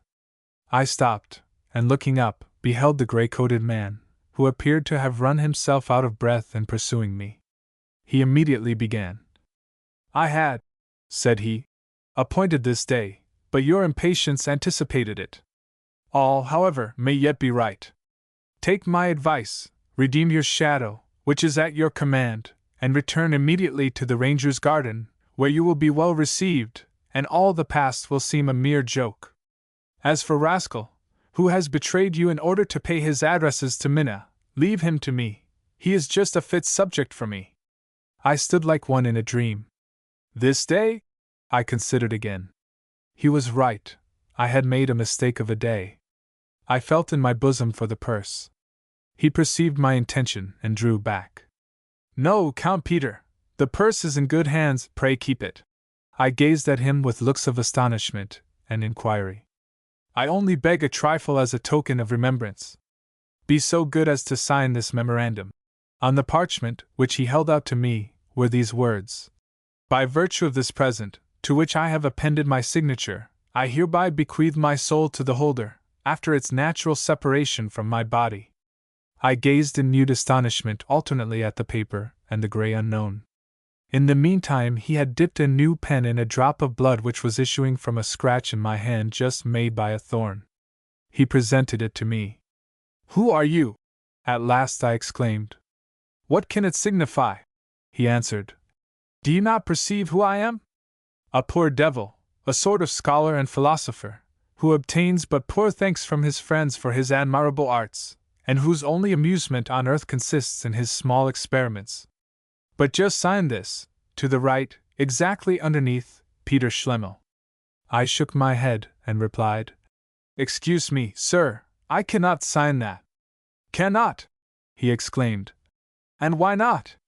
Because it appears to me a hazardous thing to exchange my soul for my shadow. Hazardous? he exclaimed, bursting into a loud laugh. "And pray, may I be allowed to inquire what sort of a thing your soul is? Have you ever seen it, and what do you mean to do with it after your death? You ought to think yourself fortunate in meeting with a customer who, during your life, in exchange for this infinitely minute quantity, this galvanic principle, this polarized agency, or whatever other foolish name you may give it, is willing to bestow on you something substantial, in a word, your own identical shadow, by virtue of which you will obtain your beloved Minna, and arrive at the accomplishment of all your wishes. Or do you prefer giving up the poor young girl to the power of that contemptible scoundrel rascal? Nay, you shall behold her with your own eyes. Come here, I will lend you an invisible cap." He drew something out of his pocket, "and we will enter the ranger's garden unseen." I must confess that I felt excessively ashamed to be thus laughed at by the grey stranger.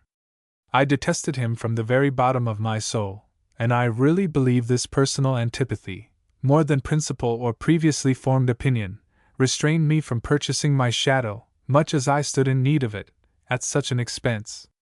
Besides, the thought was insupportable, of making this proposed visit in his society. To behold this hateful sneak, this mocking fiend, place himself between me and my beloved, between our torn and bleeding hearts, was too revolting an idea to be entertained for a moment. I considered the past as irrevocable, my own misery as inevitable, and turning to the grey man I said, "I have exchanged my shadow for this very extraordinary purse, and I have sufficiently repented it. For heaven's sake, let the transaction be declared null and void." He shook his head, and his countenance assumed an expression of the most sinister cast. I continued, "I will make no exchange whatever, even for the sake of my shadow, nor will I sign the paper. It follows, also, that the incognito visit you propose to me would afford you far more entertainment than it could possibly give me. Accept my excuses, therefore, and since it must be so, let us part. I am sorry, Mr. Schlemihl, that you thus obstinately persist in rejecting my friendly offer. Perhaps another time I may be more fortunate. Farewell. May we shortly meet again. But à propos, allow me to show you that I do not undervalue my purchase, but preserve it carefully." So saying, he drew my shadow out of his pocket, and shaking it cleverly out of its folds, he stretched it out at his feet in the sun, so that he stood between two obedient shadows, his own and mine, which was compelled to follow and comply with his every movement. On again beholding my poor shadow after so long a separation, and seeing it degraded to so vile a bondage at the very time that I was so unspeakably in want of it, my heart was ready to burst, and I wept bitterly. The detested wretch stood exulting over his prey, and unblushingly renewed his proposal. "One stroke of your pen, and the unhappy Minna is rescued from the clutches of the villain rascal, and transferred to the arms of the high-born Count Peter. Merely a stroke of your pen." My tears broke out with renewed violence, but I turned away from him, and made a sign for him to be gone. Bendel, whose deep solicitude had induced him to come in search of me, arrived at this very moment.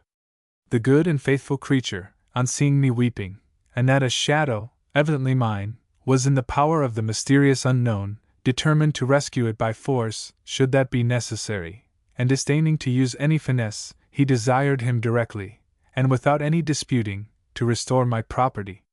Instead of a reply, the grey man turned his back on the worthy fellow, and was making off. But Bendel raised his buckthorn stick, and following close upon him, after repeated commands, but in vain, to restore the shadow, he made him feel the whole force of his powerful arm. The grey man, as if accustomed to such treatment, held down his head, slouched his shoulders, and with soft and noiseless steps, pursued his way over the heath, carrying with him my shadow, and also my faithful servant. For a long time I heard hollow sounds ringing through the waste, until at last they died away in the distance, and I was again left to solitude and misery. Alone on the wild heath, I disburdened my heart of an insupportable load by giving free vent to my tears. But I saw no bounds, no relief, to my surpassing wretchedness, and I drank in the fresh poison which the mysterious stranger had poured into my wounds with a furious avidity. As I retraced in my mind the loved image of my Minna, and depicted her sweet countenance all pale and in tears, such as I had beheld her in my late disgrace, the bold and sarcastic visage of rascal would ever and anon thrust itself between us. I hid my face, and fled rapidly over the plains, but the horrible vision unrelentingly pursued me, till at last I sank breathless on the ground, and bedewed it with a fresh torrent of tears, and all this for a shadow which one stroke of the pen would repurchase. I pondered on the singular proposal, and on my hesitation to comply with it. My mind was confused. I had lost the power of judging or comprehending. The day was waning apace. I satisfied the cravings of hunger with a few wild fruits, and quenched my thirst at a neighboring stream. Night came on. I threw myself down under a tree, and was awoke by the damp morning air from an uneasy sleep, in which I had fancied myself struggling in the agonies of death. Bendel had certainly lost all trace of me, and I was glad of it. I did not wish to return among my fellow creatures. I shunned them as the hunted deer flies before its pursuers. Thus I passed 3 melancholy days. I found myself on the morning of the 4th on a sandy plain, basking in the rays of the sun, and sitting on a fragment of rock, for it was sweet to enjoy the genial warmth of which I had so long been deprived. Despair still preyed on my heart. Suddenly a slight sound startled me. I looked round, prepared to fly, but saw no one. On the sunlit sand before me flitted the shadow of a man not unlike my own, and wandering about alone, it seemed to have lost its master. This sight powerfully excited me. Shadow, thought I, art thou in search of thy master? In me thou shalt find him. And I sprang forward to seize it, fancying that could I succeed in treading so exactly in its traces as to step in its footmarks, it would attach itself to me, and in time become accustomed to me, and follow all my movements. The shadow, as I moved, took to flight, and I commenced a hot chase after the airy fugitive, solely excited by the hope of being delivered from my present dreadful situation. The bare idea inspired me with fresh strength and vigor. The shadow now fled towards a distant wood, among whose shades I must necessarily have lost it. Seeing this, my heart beat wild with fright, my ardor increased and lent wings to my speed. I was evidently gaining on the shadow. I came nearer and nearer. I was within reach of it, when it suddenly stopped and turned towards me. Like a lion darting on its prey, I made a powerful spring and fell unexpectedly upon a hard substance. Then followed, from an invisible hand, the most terrible blows in the ribs that anyone ever received. The effect of my terror made me endeavor convulsively to strike and grasp at the unseen object before me. The rapidity of my motions brought me to the ground, where I lay stretched out with a man under me, whom I held tight, and who now became visible. The whole affair was now explained. The man had undoubtedly possessed the bird's nest which communicates its charm of invisibility to its possessor, though not equally so to his shadow, and this nest he had now thrown away. I looked all round, and soon discovered the shadow of this invisible nest. I sprang towards it, and was fortunate enough to seize the precious booty, and immediately became invisible and shadowless. The moment the man regained his feet, he looked all round over the wide sunny plain to discover his fortunate vanquisher, but could see neither him nor his shadow, the latter seeming particularly to be the object of his search, for previous to our encounter he had not had leisure to observe that I was shadowless, and he could not be aware of it. Becoming convinced that all traces of me were lost, he began to tear his hair, and give himself up to all the frenzy of despair. In the meantime, this newly acquired treasure communicated to me both the ability and the desire to mix again among mankind. I was at a loss for a pretext to vindicate this unjust robbery, or rather, so deadened had I become, I felt no need of a pretext, and in order to dissipate every idea of the kind, I hastened on, regardless of the unhappy man, whose fearful lamentations long resounded in my ears. Such, at the time, were my impressions of all the circumstances of this affair. I now ardently desired to return to the ranger's garden, in order to ascertain in person the truth of the information communicated by the odious unknown, but I knew not where I was, until, ascending an eminence to take a survey of the surrounding country, I perceived, from its summit, the little town and the gardens almost at my feet. My heart beat violently, and tears of a nature very different from those I had lately shed filled my eyes. I should, then, once more behold her. Anxiety now hastened my steps. Unseen, I met some peasants coming from the town.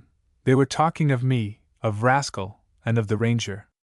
I would not stay to listen to their conversation, but proceeded on. My bosom thrilled with expectation as I entered the garden. At this moment I heard something like a hollow laugh which caused me involuntarily to shudder. I cast a rapid glance around, but could see no one. I passed on. Presently I fancied I heard the sound of footsteps close to me, but no one was within sight. My ears must have deceived me. It was early. No one was in Count Peter's bower, the gardens were deserted. I traversed all the well-known paths, and penetrated even to the dwelling-house itself. The same rustling sound became now more and more audible. With anguished feelings I sat down on a seat placed in the sunny space before the door, and actually felt some invisible fiend take a place by me, and heard him utter a sarcastic laugh. The key was turned in the door, which was opened. The forest master appeared with a paper in his hand.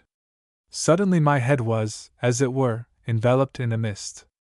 I looked up, and oh horror! The gray-coated man was at my side, peering in my face with a satanic grin. He had extended the mist cap he wore over my head. His shadow and my own were lying together at his feet in perfect amity. He kept twirling in his hand the well-known parchment with an air of indifference, and while the ranger, absorbed in thought, and intent upon his paper, paced up and down the arbor, my tormentor confidentially leaned towards me, and whispered, "So, Mr. Schlemihl, you have at length accepted my invitation, and here we sit, 2 heads under 1 hood, as the saying is. Well, well, all in good time.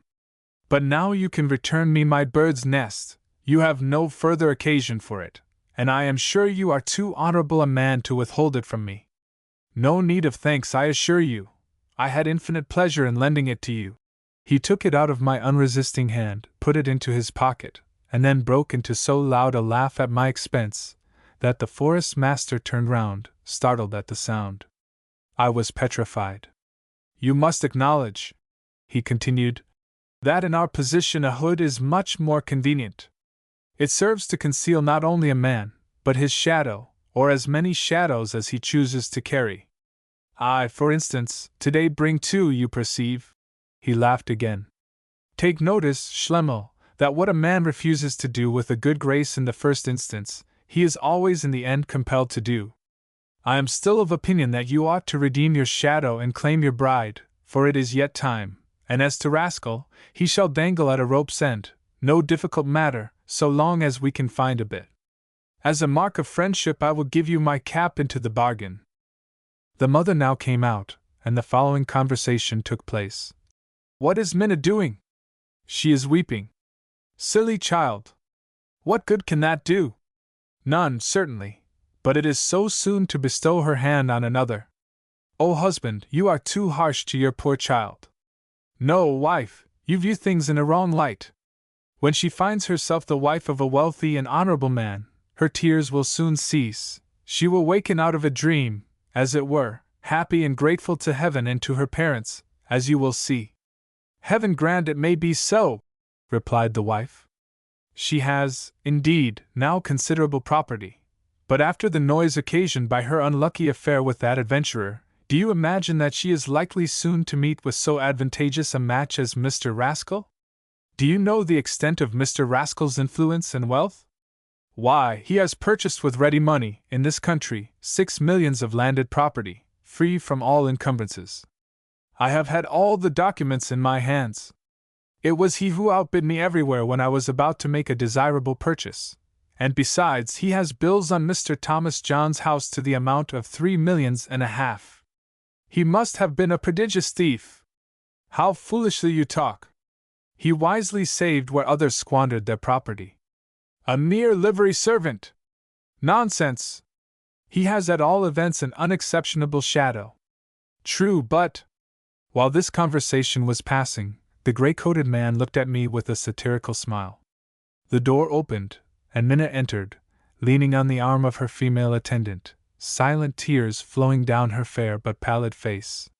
She seated herself in the chair which had been placed for her under the lime trees, and her father took a stool by her side.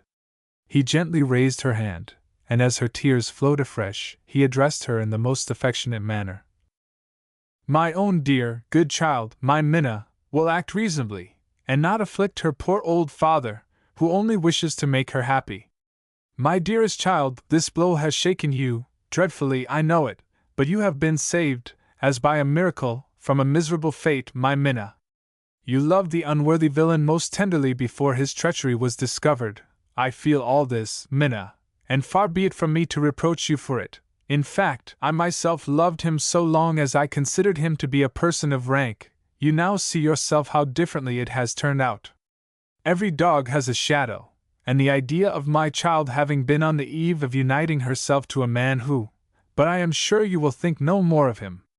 A suitor has just appeared for you in the person of a man who does not fear the sun, an honorable man, no prince indeed, but a man worth 10 millions of golden ducats sterling, a sum nearly 10 times larger than your fortune consists of, a man, too, who will make my dear child happy. Nay, do not oppose me, be my own good, dutiful child, allow your loving father to provide for you, and to dry up these tears.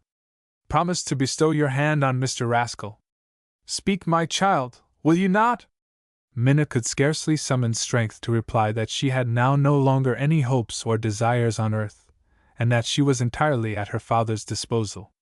Rascal was therefore immediately sent for, and entered the room with his usual forwardness. But Minna in the meantime had swooned away. My detested companion looked at me indignantly and whispered, "Can you endure this? Have you no blood in your veins?" He instantly pricked my finger, which bled. "Yes, positively," he exclaimed. "You have some blood left, come, sign." The parchment and pen were in my hand. Chapter 4. I submit myself to thy judgment, my dear Chamisso. I do not seek to bias it. I have long been a rigid censor of myself, and nourished at my heart the worm of remorse. This critical moment of my life is ever present to my soul, and I dare only cast a hesitating glance at it, with a deep sense of humiliation and grief. Ah, my dear friend, he who once permits himself thoughtlessly to deviate but one step from the right road, will imperceptibly find himself involved in various intricate paths, all leading him farther and farther astray. In vain he beholds the guiding stars of heaven shining before him. No choice is left him, he must descend the precipice, and offer himself up a sacrifice to his fate. After the false step which I had rashly made, and which entailed a curse upon me, I had, in the wantonness of passion, entangled one in my fate who had staked all her happiness upon me. What was left for me to do in a case where I had brought another into misery, but to make a desperate leap in the dark to save her? The last, the only means of rescue presented itself.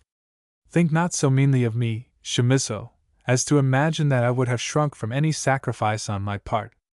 In such a case it would have been but a poor ransom. No, Chamisso, but my whole soul was filled with unconquerable hatred to the cringing knave and his crooked ways. I might be doing him injustice, but I shuddered at the bare idea of entering into any fresh compact with him. But here a circumstance took place which entirely changed the face of things. Submit. I know not whether to ascribe it to excitement of mind, exhaustion of physical strength, for during the last few days I had scarcely tasted anything, or the antipathy I felt to the society of my fiendish companion. But just as I was about to sign the fatal paper, I fell into a deep swoon, and remained for a long time as if dead. The first sounds which greeted my ear on recovering my consciousness were those of cursing and imprecation. I opened my eyes, it was dusk, my hateful companion was overwhelming me with reproaches. "Is not this behaving like an old woman?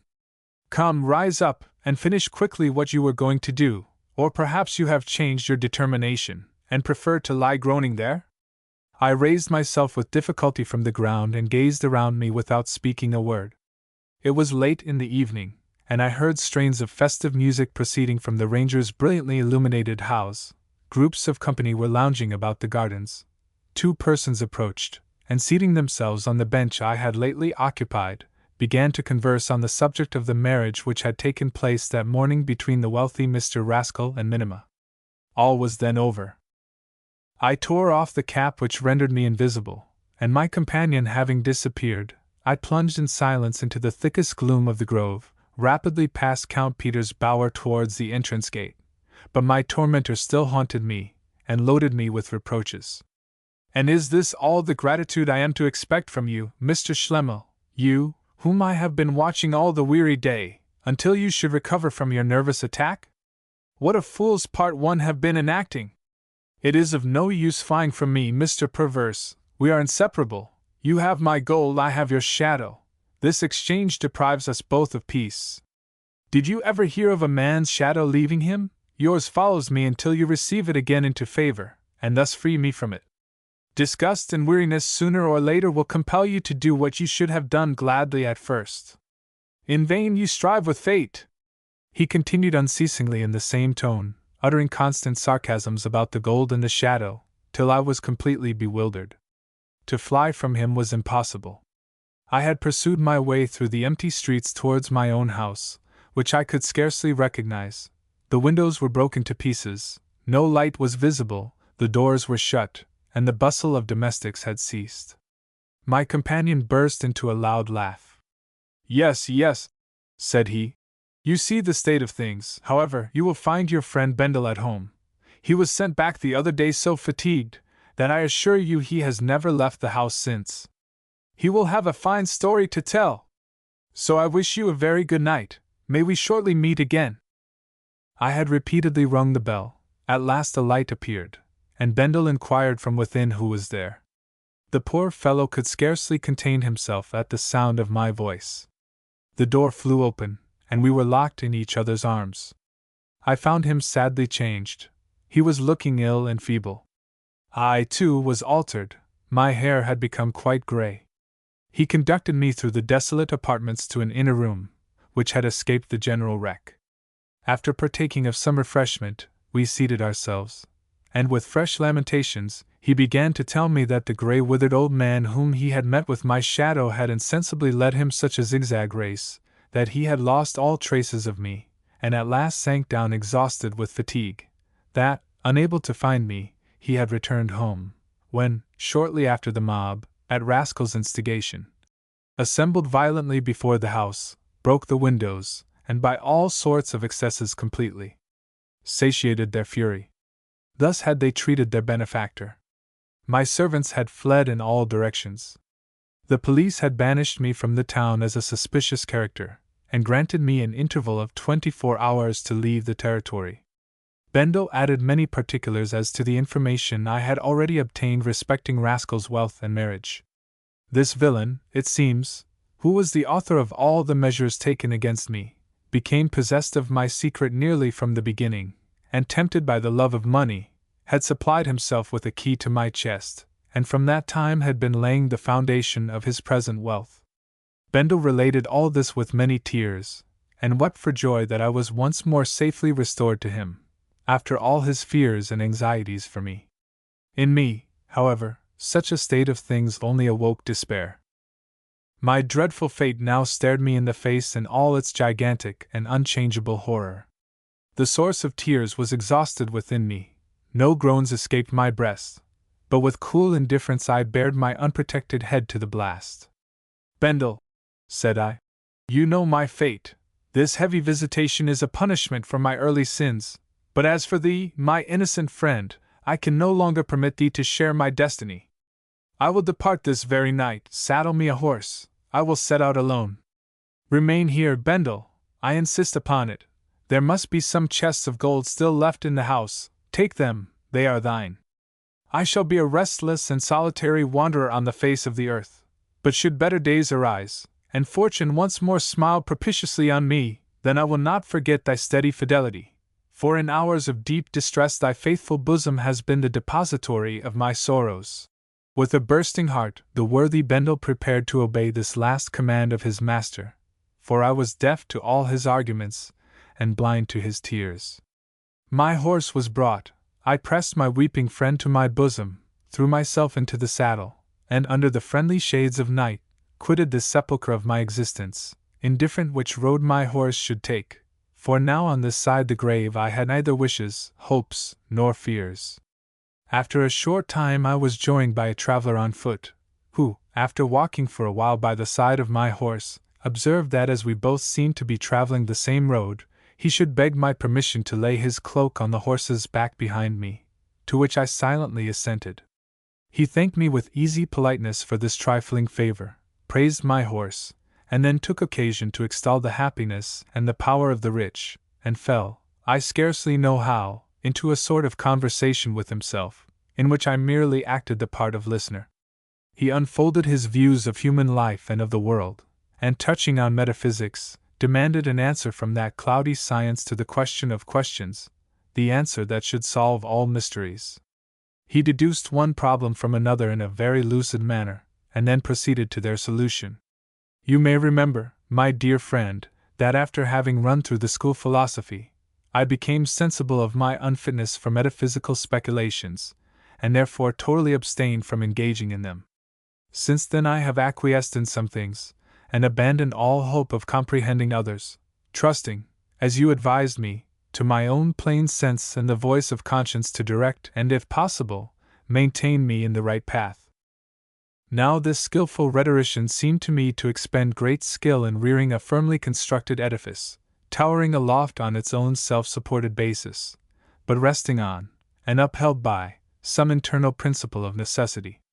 I regretted in it the total absence of what I desired to find, and thus it seemed a mere work of art, serving only by its elegance and exquisite finish to captivate the eye. Nevertheless, I listened with pleasure to this eloquently gifted man, who diverted my attention from my own sorrows to the speaker, and he would have secured my entire acquiescence if he had appealed to my heart as well as to my judgment. In the meantime the hours had passed away, and morning had already dawned imperceptibly in the horizon. Looking up, I shuddered as I beheld in the east all those splendid hues that announced the rising Sunday at this hour, when all natural shadows are seen in their full proportions. Not a fence or a shelter of any kind could I descry in this open country, and I was not alone. I cast a glance at my companion, and shuddered again. It was the man in the grey coat himself. He laughed at my surprise, and said, without giving me time to speak, "You see, according to the fashion of this world, mutual convenience binds us together for a time. There is plenty of time to think of parting. The road here along the mountain, which perhaps has escaped your notice, is the only one that you can prudently take. Into the valley you dare not descend. The path over the mountain would but reconduct you to the town which you have left. My road, too, lies this way. I perceive you change color at the rising sun. I have no objections to let you have the loan of your shadow during our journey, and in return you may not be indisposed to tolerate my society. You have now no Bendel, but I will act for him. I regret that you are not over fond of me, but that need not prevent you from accepting my poor services. The devil is not so black as he is painted. Yesterday you provoked me, I own, but now that is all forgotten, and you must confess I have this day succeeded in beguiling the wearisomeness of your journey. Come, take your shadow, and make trial of it." The sun had risen, and we were meeting with passengers, so I reluctantly consented. With a smile, he immediately let my shadow glide down to the ground, and I beheld it take its place by that of my horse, and gaily trot along with me. My feelings were anything but pleasant. I rode through groups of country people, who respectfully made way for the well-mounted stranger. Thus I proceeded, occasionally stealing a sidelong glance with a beating heart from my horse at the shadow once my own, but now, alas, accepted as a loan from a stranger, or rather a fiend. He moved on carelessly at my side, whistling a song. He being on foot, and I on horseback, the temptation to hazard a silly project occurred to me, so, suddenly turning my bridle, I set spurs to my horse, and at full gallop struck into a bypath. But my shadow, on the sudden movement of my horse, glided away, and stood on the road quietly awaiting the approach of its legal owner. I was obliged to return abashed towards the grey man, but he very coolly finished his song, and with a laugh set my shadow to rights again, reminding me that it was at my option to have it irrevocably fixed to me, by purchasing it on just and equitable terms. "I hold you," said he, "by the shadow, and you seek in vain to get rid of me. A rich man like you requires a shadow, unquestionably, and you are to blame for not having seen this sooner." I now continued my journey on the same road, Every convenience, and even luxury of life was mine. I moved about in peace and freedom, for I possessed a shadow, though a borrowed one, and all the respect due to wealth was paid to me. But a deadly disease preyed on my heart. My extraordinary companion, who gave himself out to be the humble attendant of the richest individual in the world, was remarkable for his dexterity. In short, his singular address and promptitude admirably fitted him to be the very beau ideal of a rich man's lackey. But he never stirred from my side, and tormented me with constant assurances that a day would most certainly come when, if it were only to get rid of him, I should gladly comply with his terms, and redeem my shadow. Thus he became as irksome as he was hateful to me. I really stood in awe of him. I had placed myself in his power. Since he had effected my return to the pleasures of the world, which I had resolved to shun, he had the perfect mastery of me. His eloquence was irresistible, and at times I almost thought he was in the right. A shadow is indeed necessary to a man of fortune, and if I chose to maintain the position in which he had placed me, there was only one means of doing so. But on one point I was immovable, since I had sacrificed my love for Minna, and thereby blighted the happiness of my whole life. I would not now, for all the shadows in the universe, be induced to sign away my soul to this being. I knew not how it might end. One day we were sitting by the entrance of a cavern, much visited by strangers, who ascended the mountain. The rushing noise of a subterranean torrent resounded from the fathomless abyss, the depths of which exceeded all calculation. He was, according to his favorite custom, employing all the powers of his lavish fancy, and all the charm of the most brilliant coloring, to depict to me what I might effect in the world by virtue of my purse, when once I had recovered my shadow. With my elbows resting on my knees, I kept my face concealed in my hands, and listened to the false fiend, my heart torn between the temptation and my determined opposition to it. Such indecision I could no longer endure, and resolved on one decisive effort. "You seem to forget," said I, "that I tolerate your presence only on certain conditions, and that I am to retain perfect freedom of action."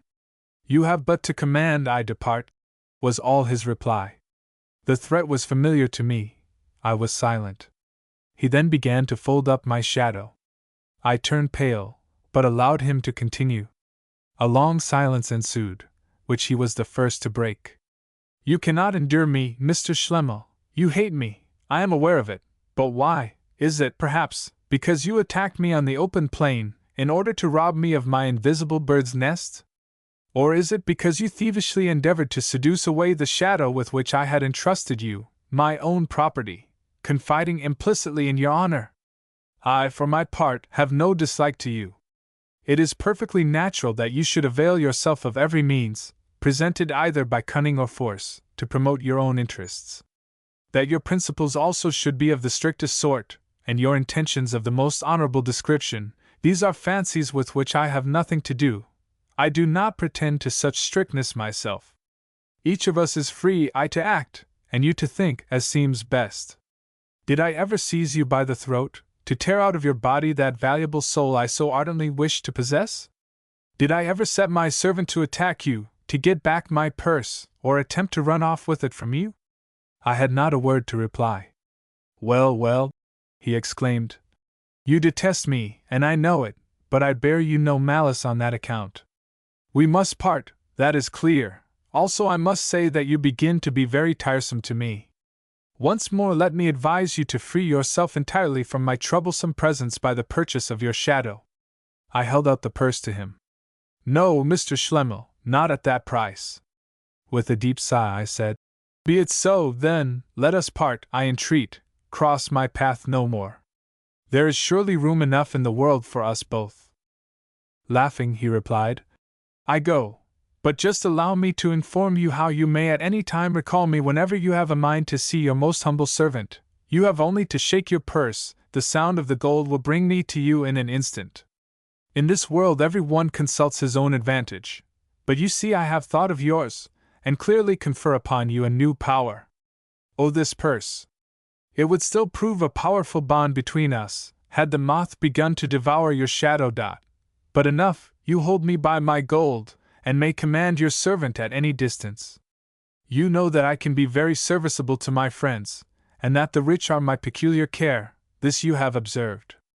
As to your shadow, allow me to say, you can only redeem it on one condition. Recollections of former days came over me, and I hastily asked him if he had obtained Mr. Thomas John's signature. He smiled and said, "It was by no means necessary from so excellent a friend." "Where is he? For God's sake tell me, I insist upon knowing." With some hesitation, he put his hand into his pocket, and drew out the altered and pallid form of Mr. John by the hair of his head, whose livid lips uttered the awful words, "Justo judicio de judicatus sum, justo judicio de condemnatus sum, I am judged and condemned by the just judgment of God." I was horror-struck, and instantly throwing the jingling purse into the abyss, I exclaimed, "Wretch!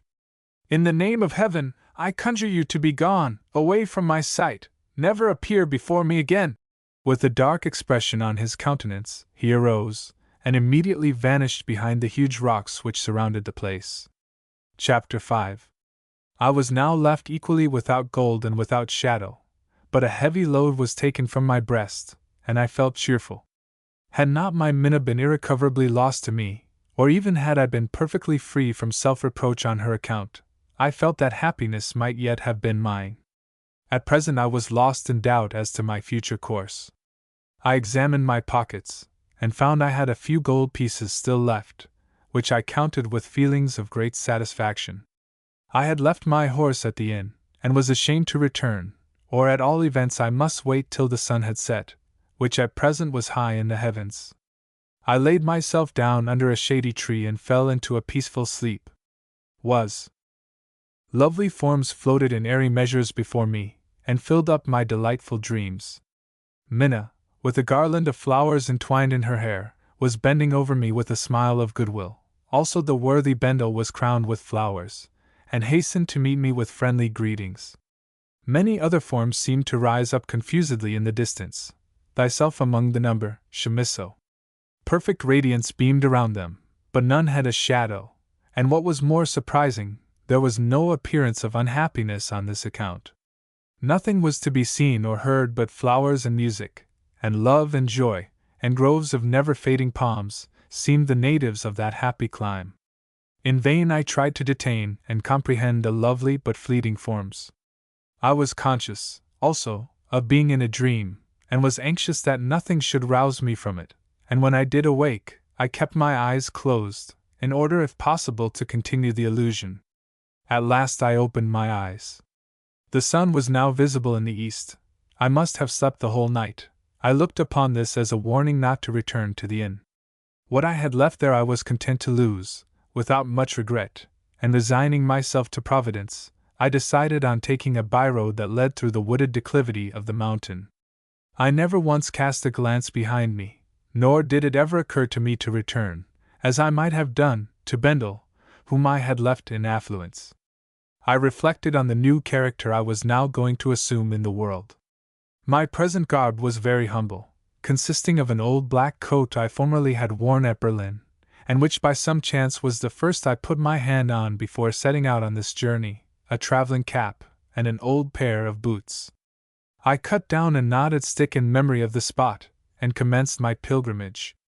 In the forest I met an aged peasant, who gave me a friendly greeting, and with whom I entered into conversation, requesting, as a traveler desirous of information, some particulars relative to the road, the country, and its inhabitants, the productions of the mountain and sea. He replied to my various inquiries with readiness and intelligence. At last we reached the bed of a mountain torrent, which had laid waste a considerable tract of the forest. I inwardly shuddered at the idea of the open sunshine. I suffered the peasant to go before me. In the middle of the very place which I dreaded so much, he suddenly stopped, and turned back to give me an account of this inundation. But instantly perceiving that I had no shadow, he broke off abruptly, and exclaimed, "How is this? You have no shadow!" "Alas, alas!" said I. "In a long and serious illness I had the misfortune to lose my hair, my nails, and my shadow. Look, good father, although my hair has grown again, it is quite white, and at my age my nails are still very short, and my poor shadow seems to have left me, never to return." "Ah," said the old man, shaking his head. "No shadow! That was indeed a terrible illness, sir." But he did not resume his narrative, and at the very first crossroad we came to, left me without uttering a syllable. Fresh tears flowed from my eyes, and my cheerfulness had fled. With a heavy heart I traveled on, avoiding all society. I plunged into the deepest shades of the forest, and often, to avoid a sunny tract of country, I waited for hours till every human being had left it, and I could pass it unobserved. In the evenings I took shelter in the villages. I bent my steps to a mine in the mountains, where I hoped to meet with work underground, for besides that my present situation compelled me to provide for my own support, I felt that incessant and laborious occupation alone could divert my mind from dwelling on painful subjects. A few rainy days assisted me materially on my journey, but it was to the no small detriment of my boots, the soles of which were better suited to Count Peter than to the poor foot traveler. I was soon barefoot, and a new purchase must be made. The following morning I commenced an earnest search in a marketplace, where a fair was being held, and I saw in one of the booths new and second-hand boots set out for sale. I was a long time selecting and bargaining. I wished much to have a new pair, but was frightened at the extravagant price, and so was obliged to content myself with a second-hand pair, still pretty good and strong, which the beautiful fair-haired youth who kept the booth handed over to me with a cheerful smile, wishing me a prosperous journey. I went on, and left the place immediately by the northern gate.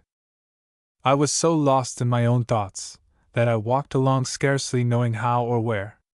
I was calculating the chances of my reaching the mine by the evening, and considering how I should introduce myself. I had not gone 200 steps, when I perceived I was not in the right road. I looked round, and found myself in a wild-looking forest of ancient firs, where apparently the stroke of the axe had never been heard. A few steps more brought me amid huge rocks covered with moss and saxifragous plants, between which whole fields of snow and ice were extended. The air was intensely cold. I looked round, and the forest had disappeared behind me. A few steps more, and there was the stillness of death itself. The icy plain on which I stood stretched to an immeasurable distance, and a thick cloud rested upon it. The sun was of a red blood color at the verge of the horizon. The cold was insupportable. I could not imagine what had happened to me. The benumbing frost made me quicken my pace. I heard a distant sound of waters, and, at one step more, I stood on the icy shore of some ocean. Innumerable droves of sea dogs rushed past me and plunged into the waves. I continued my way along this coast, and again met with rocks, plains, birch and fir forests, and yet only a few minutes had elapsed. It was now intensely hot. I looked around, and suddenly found myself between some fertile rice fields and mulberry trees. I sat down under their shade, and found by my watch that it was just 1/4 of an hour since I had left the village market. I fancied it was a dream, but no, I was indeed awake, as I felt by the experiment I made of biting my tongue. I closed my eyes in order to collect my scattered thoughts. Presently I heard unintelligible words uttered in a nasal tone, and I beheld two Chinese, whose Asiatic physiognomies were not to be mistaken, even had their costume not betrayed their origin. They were addressing me in the language and with the salutations of their country. I rose, and drew back a couple of steps.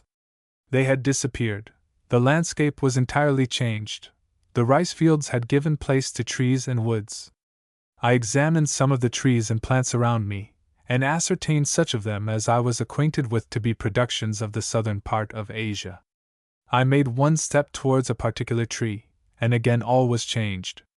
I now moved on like a recruit at drill, taking slow and measured steps, gazing with astonished eyes at the wonderful variety of regions, plains, meadows, mountains, steppes, and sandy deserts, which passed in succession before me. I had now no doubt that I had 7-league boots on my feet.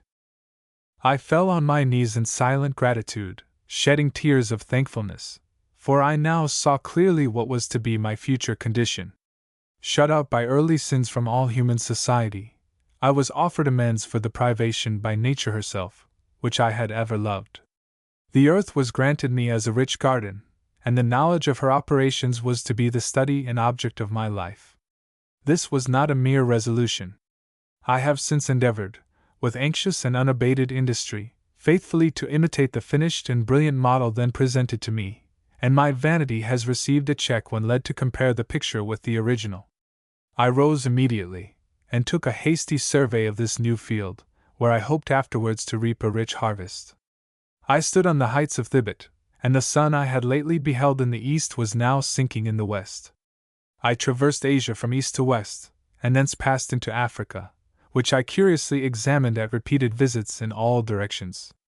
As I gazed on the ancient pyramids and temples of Egypt, I descried, in the sandy deserts near Thebes of the 100 Gates, the caves where Christian hermits dwelt of old. My determination was instantly taken that here should be my future dwelling.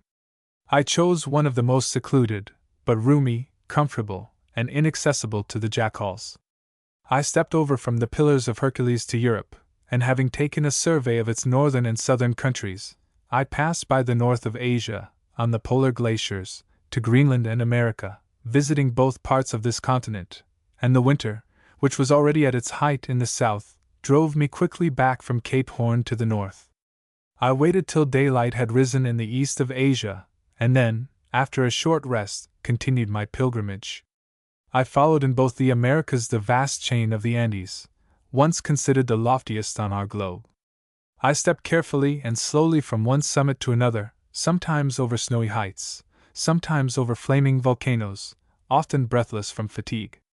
At last I reached Elias's mountain, and sprang over Bering Straits into Asia.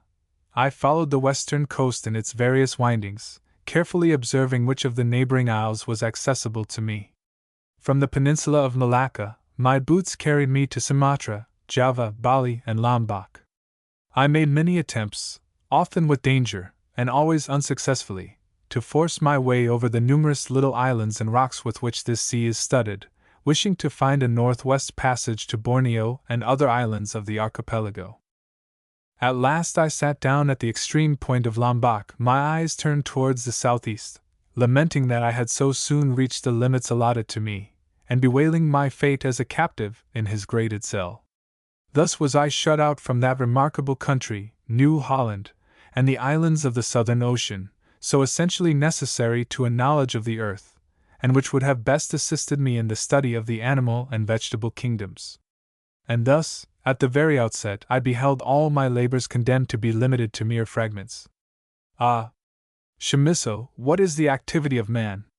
Frequently in the most rigorous winters of the southern hemisphere I have rashly thrown myself on a fragment of drifting ice between Cape Horn and Van Diemen's Land, in the hope of effecting a passage to New Holland, reckless of the cold and the vast ocean, reckless of my fate, even should this savage land prove my grave. But all in vain. I never reached New Holland.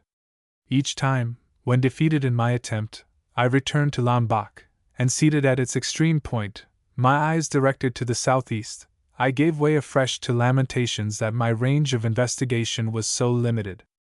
At last I tore myself from the spot, and heartily grieved at my disappointment, returned to the interior of Asia.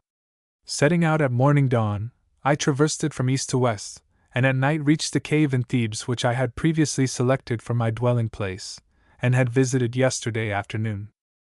After a short repose, as soon as daylight had visited Europe, it was my first care to provide myself with the articles of which I stood most in need.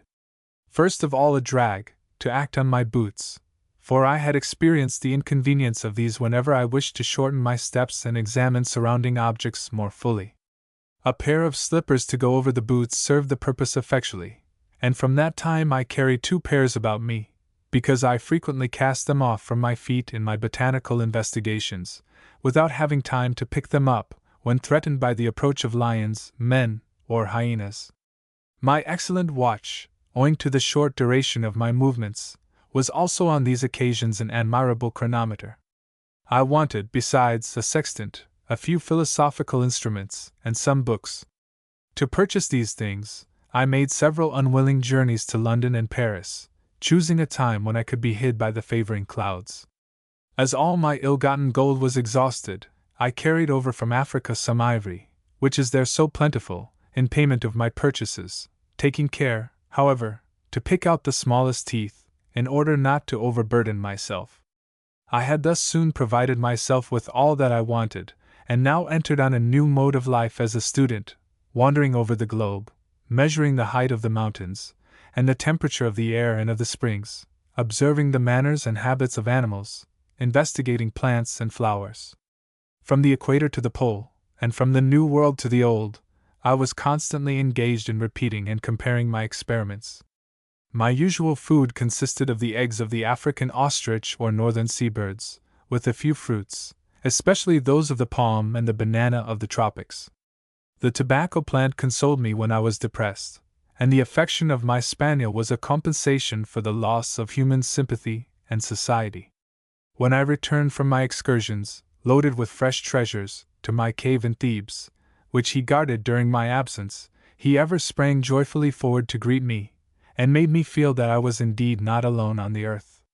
An adventure soon occurred which brought me once more among my fellow creatures. One day, as I was gathering lichens and algae on the northern coast, with the drag on my boots, a bear suddenly made his appearance, and was stealing towards me round the corner of a rock. After throwing away my slippers, I attempted to step across to an island, by means of a rock projecting from the waves in the intermediate space, that served as a stepping stone. I reached the rock safely with one foot, but instantly fell into the sea with the other, one of my slippers having inadvertently remained on. The cold was intense, and I escaped this imminent peril at the risk of my life. On coming ashore, I hastened to the Libyan sands to dry myself in the sun, but the heat affected my head so much that, in a fit of illness, I staggered back to the north. In vain I sought relief by change of place, hurrying from east to west, and from west to east, now in climes of the south, now in those of the north.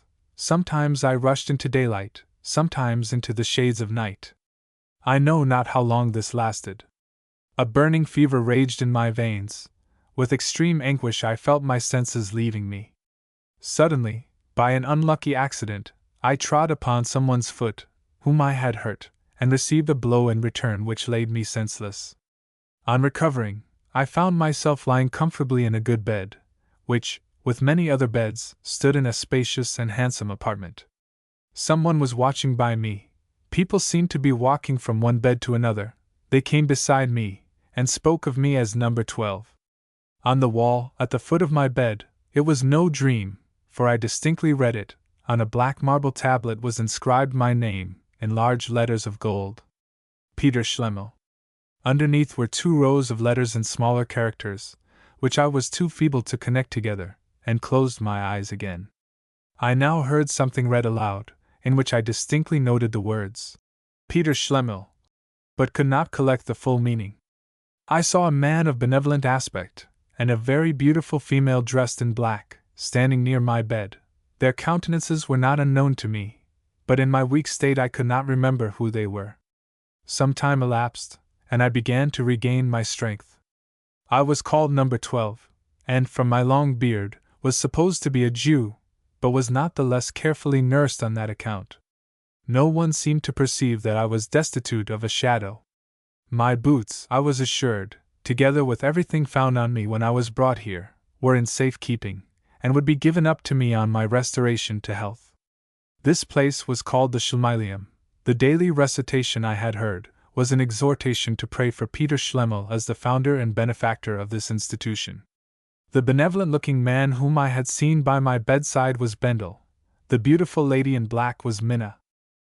I had been enjoying the advantages of the Schlemihl without being recognized, and I learned, further, that I was in Bendel's native town, where he had employed a part of my once unhallowed gold in founding an hospital in my name, under his superintendence, and that its unfortunate inmates daily pronounced blessings on me. Minna had become a widow. An unhappy lawsuit had deprived Rascal of his life, and Minna of the greater part of her property. Her parents were no more, and here she dwelt in widowed piety, wholly devoting herself to works of mercy. One day, as she stood by the side of number 12's bed with Bendel, he said to her, "Noble lady, why expose yourself so frequently to this unhealthy atmosphere? Has fate dealt so harshly with you as to render you desirous of death?" "By no means, Mr. Bendel," she replied. "Since I have awoke from my long dream, all has gone well with me. I now neither wish for death nor fear it, and think on the future and on the past with equal serenity. Do you not also feel an inward satisfaction in thus paying a pious tribute of gratitude and love to your old master and friend? Thanks be to God, I do, noble lady, said he. Ah, how wonderfully has everything fallen out! How thoughtlessly have we sipped joys and sorrows from the full cup now drained to the last drop, and we might fancy the past a mere prelude to the real scene for which we now wait armed by experience. How different has been the reality! Yet let us not regret the past, but rather rejoice that we have not lived in vain. As respects our old friend also, I have a firm hope that it is now better with him than formerly. I trust so too, answered Minna, and so saying she passed by me, and they departed. This conversation made a deep impression on me, and I hesitated whether I should discover myself or depart unknown. At last I decided, and asking for pen and paper, wrote as follows. Matters are indeed better with your old friend than formerly. He has repented, and his repentance has led to forgiveness. I now attempted to rise, for I felt myself stronger. The keys of a little chest near my bed were given me, and in it I found all my effects. I put on my clothes, fastened my botanical case round me, wherein, with delight, I found my northern lichens all safe, put on my boots, and leaving my note on the table, left the gates, and was speedily far advanced on the road to Thebes. Passing along the Syrian coast, which was the same road I had taken on last leaving home, I beheld my poor Figaro running to meet me. The faithful animal, after vainly waiting at home for his master's return, had probably followed his trace as I stood still, and called him. He sprang towards me with leaps and barks, and 1,000 demonstrations of unaffected delight. I took him in my arms, for he was unable to follow me, and carried him home. There I found everything exactly in the order in which I had left it, and returned by degrees, as my increasing strength allowed me, to my old occupations and usual mode of life, from which I was kept back a whole year by my fall into the polar ocean. And this, dear Chamisso, is the life I am still leading. My boots are not yet worn out, as I had been led to fear would be the case from that very learned work of Tyachius, De Rebus Gestis Policilli. Their energies remain unimpaired, and although mine are gradually failing me, I enjoy the consolation of having spent them in pursuing incessantly one object, and that not fruitlessly. So far as my boots would carry me, I have observed and studied our globe and its conformation, its mountains and temperature, the atmosphere and its various changes, the influences of the magnetic power. In fact, I have studied all living creation, and more especially the kingdom of plants, more profoundly than any one of our race. I have arranged all the facts in proper order, to the best of my ability, in different works. The consequences deducible from these facts, and my views respecting them, I have hastily recorded in some essays and dissertations. I have settled the geography of the interior of Africa and the Arctic regions, of the interior of Asia and of its eastern coast. My Historia Stirpium Plantarum Utriusque Orbis is an extensive fragment of a Flora Universalis Terrae and a part of my Systema Naturae. Besides increasing the number of our known species by more than a third, I have also contributed somewhat to the natural system of plants, and to a knowledge of their geography. I am now deeply engaged on my fauna, and shall take care to have my manuscripts sent to the University of Berlin before my decease. I have selected thee, my dear Chamisso, to be the guardian of my wonderful history, thinking that, when I have left this world, it may afford valuable instruction to the living. As for thee, Chamisso, if thou wouldst live amongst thy fellow creatures, learn to value thy shadow more than gold. If thou wouldst only live to thyself and thy nobler part, in this thou needest no counsel. Preface by the Editor. The origin of Peter Schlemihl is to be ascribed in a great degree to circumstances that occurred in the life of the writer. During the eventful year of 1813, when the movement broke out which ultimately freed Germany from the yoke of her oppressor, and precipitated his downfall, Chamisso was in Berlin. Everyone who could wield a sword hastened then to employ it on behalf of Germany and of the good cause. Chamisso had not only a powerful arm, but a heart also of truly German mold, and yet he was placed in a situation so peculiar as to isolate him among millions. As he was of French parentage, the question was, not merely whether he should fight on behalf of Germany, but also, whether he should fight against the people with whom he was connected by the ties of blood and family relationship. Hence arose a struggle in his breast. I, and I alone, am forbidden at this juncture to wield the sword. Such was frequently his exclamation, and instead of meeting with sympathy on account of his peculiar situation, he was frequently doomed to hear, in the capital of Prussia, the headquarters of the Confederation against France and Napoleon, expressions of hatred and scorn directed against his countrymen. He was himself too equitable to mistake the cause of such expressions, which were perfectly natural under the circumstances, but they nevertheless deeply afflicted him when they reached his ears. In this state of things his friends resolved to remove him from such a scene of excitement, and to place him amid the quiet scenery of the country. An asylum was offered him in the family of Count Itzenplich, where he was sufficiently near to become acquainted with the gradual development of the all-important crisis, and yet free from any unpleasant personal contact with it. Here, at the family seat of Kunersdorf, scarcely a day's journey from Berlin, wholly devoted to botany and other favorite pursuits, Chamisso conceived the idea of Peter Schlemihl, and with rapid pen finished off the story.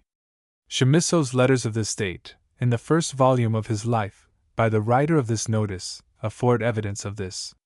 The first edition of the incomparable story appeared in 1814, with a dedication dated May 27, 1813, and it was just beginning to be known in the world at the commencement of 1815, when the author left Germany on a voyage round the world, of which the story contains a remarkable anticipation.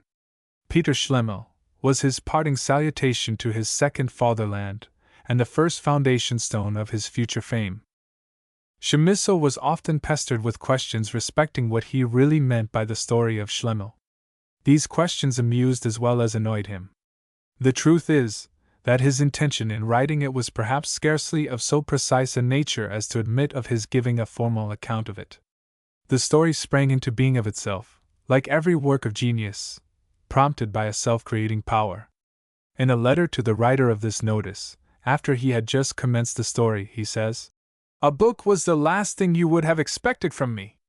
Place it before your wife this evening, if you have time, should she be desirous to know Schlemihl's further adventures, and particularly who the man in the grey cloak is. Send me back the MS.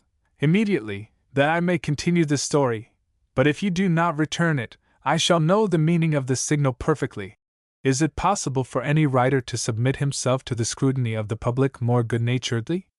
In the preface to the new French translation, which appeared in 1838, of this story, Chamisso amuses himself in his own peculiar way, over the prying curiosity of those who want to know what his real object was in writing this tale. "The present story," he says, "has fallen into the hands of thoughtful people, who, being accustomed to read only for instruction's sake, have been at a loss to know what the shadow signifies. On this point several have formed curious hypotheses. Others, who do me the honor to believe that I am more learned than I really am, have addressed themselves to me for the solution of their doubts. The questions with which they have besieged me have made me blush on account of my ignorance.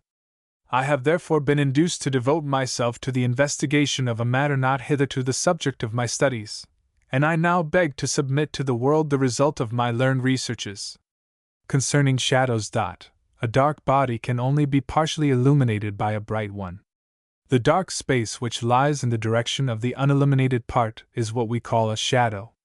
Properly speaking, shadow signifies a bodily space, the form of which depends upon the form of the illuminating body, and upon their opposite position with regard to each other. The shadow thrown on a surface, situated before the shadow projecting body, is, therefore, nothing else than the intersection of this surface by the bodily space, in French, le solide, on which word solid the whole force of the humor turns, which we before designated by the word shadow.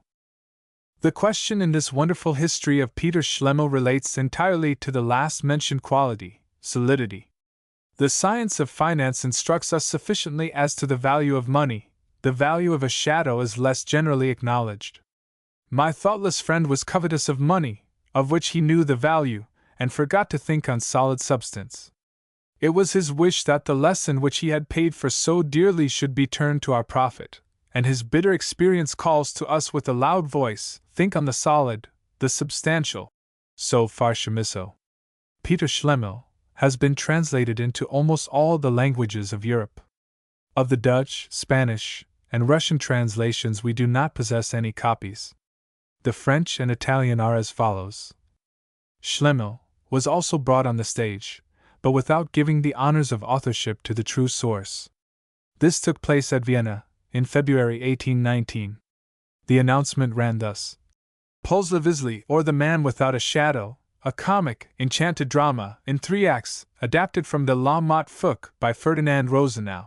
Among the characters were the Grey Man, and a certain Albert, probably intended for Schlemihl. Of the contents of the piece we know nothing. In England 2 editions have appeared, previous to the present tr, one of which was reprinted at Boston in 1825. Of the popularity of Peter Schlemihl, in Great Britain we have a striking proof, from a caricature that appeared shortly after the coronation of William IV. On the celebration of this solemnity, a brother of the king, the Duke of Cumberland, arrived from the continent to be present on the occasion, and as he was well known to be an ardent Tory, his reception on the part of the people was not of the most flattering description. As a consequence of this, and owing, perhaps, to an expression that fell from the Duke that popularity is only a shadow, the caricature made its appearance. In the foreground of the print is seen a striking likeness of the royal Duke in the costume of the Order of the Garter. On his right stands the king, with the crown on his head, and reflecting a goodly shadow on the wall. Between the king and his brother are some courtiers, who exclaim, in a tone of commiseration, "Lost, or stolen, a gentleman's shadow." At the bottom of the print is the following inscription: Peter Schlemihl at the coronation. Peter Schlemihl at the coronation. Granted that popularity is nothing but a shadow, it is still far from pleasant to be without that shadow. Brief sketch of Chamisso's life. Louis Adelbert de Chamisso was born January 27, 1781, at Beaucourt, in Champagne. At the Revolution, he left France with his parents, and came to Berlin, where, in 1796, he was appointed page to the king, and soon after had a commission given him in the army. He applied himself with much ardor to acquire the German language, and felt great interest in the study of its literature, particularly its poetry and philosophy, and was most attracted by those writers whose character presented the greatest contrast to that of his own countrymen. By intercourse with the learned, and by the friendships which he formed, he soon became thoroughly German, which he proved by his poems, which were distinguished above the crowd of such compositions by the originality of their style and peculiar vigor. From 1804 to 1806 he published the Almanac of the Muses, in conjunction with Varnhagen von Antz. At the Peace of Tilsit he left the army, and visited France, when his family obtained back part of their possessions. At this time he held, for a short period, a situation as professor at the school of Napoleonville, but soon returned to Germany, devoting himself wholly to a literary life, and in particular to the study of natural history. During his visit to France, he spent some time with Madame de Staël, whom he also visited in Switzerland. In 1811 he returned to Berlin, and in 1813 he wrote his Peter Schlemihl, which marked him out as a man of distinguished and original genius. It was published in 1814 by his friend Fouque. When Count Runjanzo resolved on undertaking a voyage round the world, he invited Chamisso to accompany him as naturalist to the expedition, an invitation which he gladly embraced. The ships left Kronstadt in 1815, and returned in 1818, and although the discovery of a northwest passage, the great object of the expedition, was not attained, yet extensive acquisitions were made in every department of scientific research. Chamisso's share in the voyage is recorded in the 3rd volume of the account of it published at Weimar in 1821, and does honor to his spirit of careful observation and his accuracy. He now again fixed his residence at Berlin, from whose university he received the degree of doctor in philosophy. An appointment at the Botanic Garden allowed him full liberty to follow up his favorite pursuit of natural history, and bound him by still stronger ties to his second fatherland. He now wrote an account of the principal plants of the north of Germany, with views respecting the vegetable kingdom and the science of botany. This work appeared at Berlin in 1827. Poetry, however, had still some share of his attention, and he continued, during the latter years of his life, to maintain his claims to an honorable place among the poets of Germany. Several of his ballads and romances rank with the most distinguished of modern times in this branch of composition. Surrounded by a circle of attached and admiring friends, Chamisso continued thus entirely engaged till his death, in 1839, leaving behind him a name and works which posterity will not willingly let perish. From the Baron de la Montfort to Julius Edward Hitzig. From the first edition. We should take care, my dear Edward, not to expose the history of poor Schlemihl to eyes unfit to look upon it. That would be a bad experiment. Of such eyes there are plenty, and who is able to predict what may befall a manuscript, which is almost more difficult to guard than spoken language? Like a person seized with vertigo, therefore, who, in the paroxysm of his feelings, leaps into the abyss, I commit the story to the press. And yet there are better and more serious reasons for the step I have taken. If I am not wholly deceived, there are in our dear Germany many hearts both capable and worthy of comprehending poor Schlemihl, although a smile will arise on the countenance of many among our honest countrymen at the bitter sport which was death to him, and to the innocent being whom he drew along with him. And you, Edward, when you have seen the estimable work, and reflected on the number of unknown and sympathizing bosoms who, with ourselves, will learn to love it, you will, then, perhaps, feel that some drops of consolation have been instilled into those wounds inflicted on you, and on all who love you, by death. To conclude, I have become convinced, by repeated experience, that a guardian angel watches over books, places them in proper hands, and if not always, yet often, prevents them from falling into improper. In any case, he exercises an invisible guardianship over every work of true genius and genuine feeling, and with unfailing tact and skill opens or shuts its pages as he sees fit. To this guardian angel I commit our Schlemihl. And so adieu. Thuck. Nunhausen, May, 1814. The Story Without an End. To my daughter. My dear child. My dear child. The story you love so much in German I dedicate to you in English. It was in compliance with your earnest wish that other children might share the delight it has so often afforded you, that I translated it, so that it is, in some sort, yours of right. Let us hope that your confident expectations of sympathy in your pleasure may not be disappointed, or that, if others think the story less beautiful than you do, they may find compensation in the graceful designs it has inspired. You have often regretted that it left off so soon, and would, I believe, have been glad to hear more and forever. The continuation you have longed for lies in a wide and magnificent book, which contains more wonderful and glorious things than all our favorite fairy tales put together. But to read in that book, so as to discover all its beautiful meanings, you must have pure, clear eyes, and an humble, loving heart, otherwise you will complain, as some do, that it is dim and puzzling, or, as others, that it is dull and monotonous. May you continue to read in it with new curiosity, new delight, and new profit, and to find it, as long as you live, the untiring story without an end. Your affectionate mother. S.A. Chapter 1. There was once a child who lived in a little hut, and in the hut there was nothing but a little bed and a looking-glass which hung in a dark corner. Now the child cared nothing at all about the looking-glass. But as soon as the first sunbeam glided softly through the casement, and kissed his sweet eyelids, and the finch and the linnet waked him merrily with their morning songs, he arose, and went out into the green meadow. And he begged flower of the primrose, and sugar of the violet, and butter of the buttercup. He shook dewdrops from the cowslip into the cup of a harebell, spread out a large lime leaf, set his little breakfast upon it, and feasted daintily. Sometimes he invited a humming bee, oftener a gay butterfly, to partake his feast, but his favorite guest was the blue dragonfly. The bee murmured a good deal, in a solemn tone, about his riches, but the child thought that if he were a bee, heaps of treasure would not make him gay and happy, and that it must be much more delightful and glorious to float about in the free and fresh breezes of spring, and to hum joyously in the web of the sunbeams, than, with heavy feet and heavy heart, to stow the silver wax and the golden honey into cells. There. To this the butterfly assented, and he told how once on a time, he too had been greedy and sordid, how he had thought of nothing but eating, and had never once turned his eyes upwards to the blue heavens. At length, however, a complete change had come over him, and instead of crawling spiritless about the dirty earth, half dreaming, he all at once awaked as out of a deep sleep. And now he would rise into the air, and it was his greatest joy sometimes to play with the light, and to reflect the heavens in the bright eyes of his wings, sometimes to listen to the soft language of the flowers, and catch their secrets.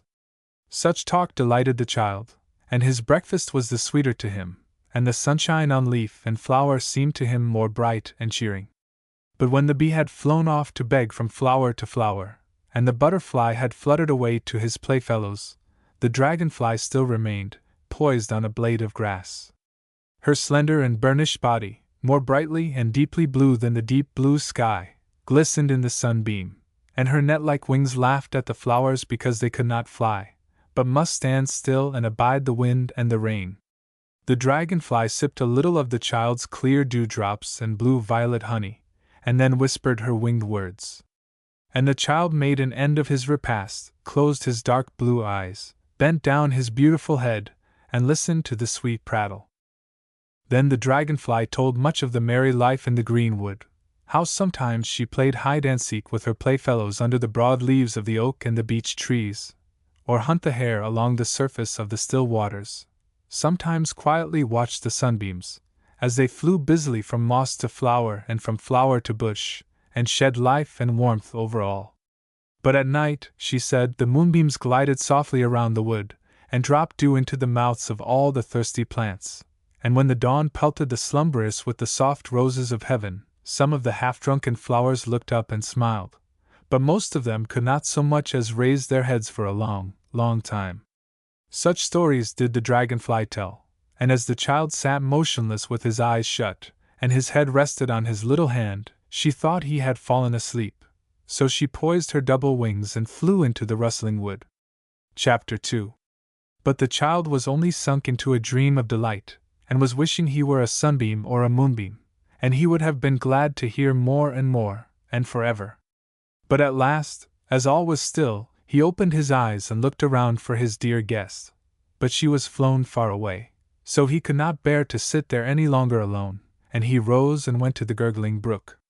It gushed and rolled so merrily, and tumbled so wildly along as it hurried to throw itself head over heels into the river, just as if the great massy rock out of which it sprang were close behind it, and could only be escaped by a breakneck leap.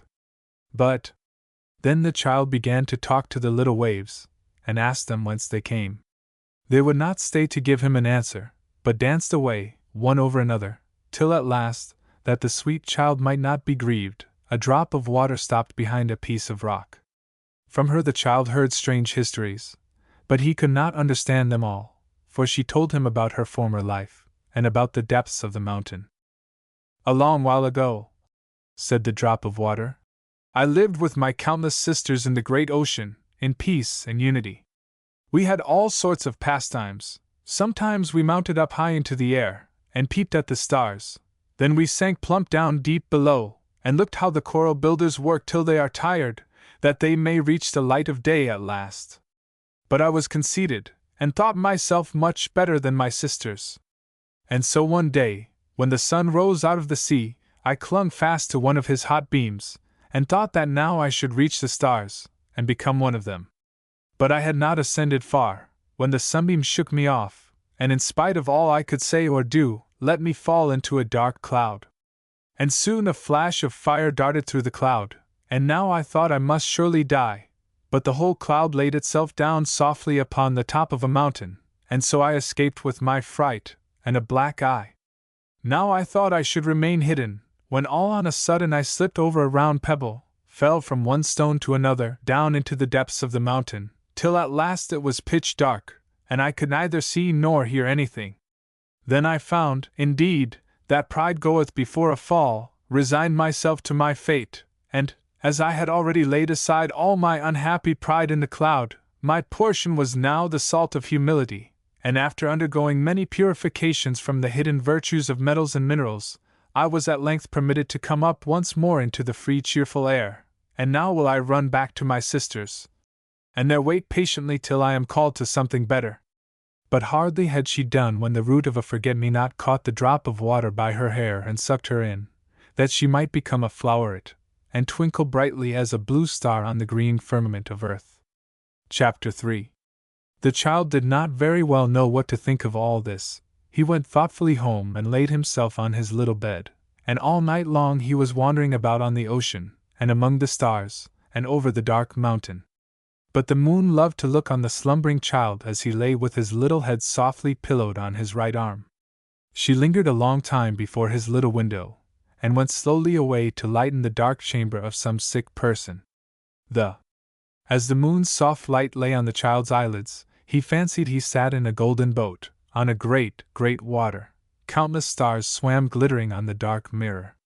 He stretched out his hand to catch the nearest star, but it had vanished, and the water sprayed up against him. Then he saw clearly that these were not the real stars. He looked up to heaven, and wished he could fly thither.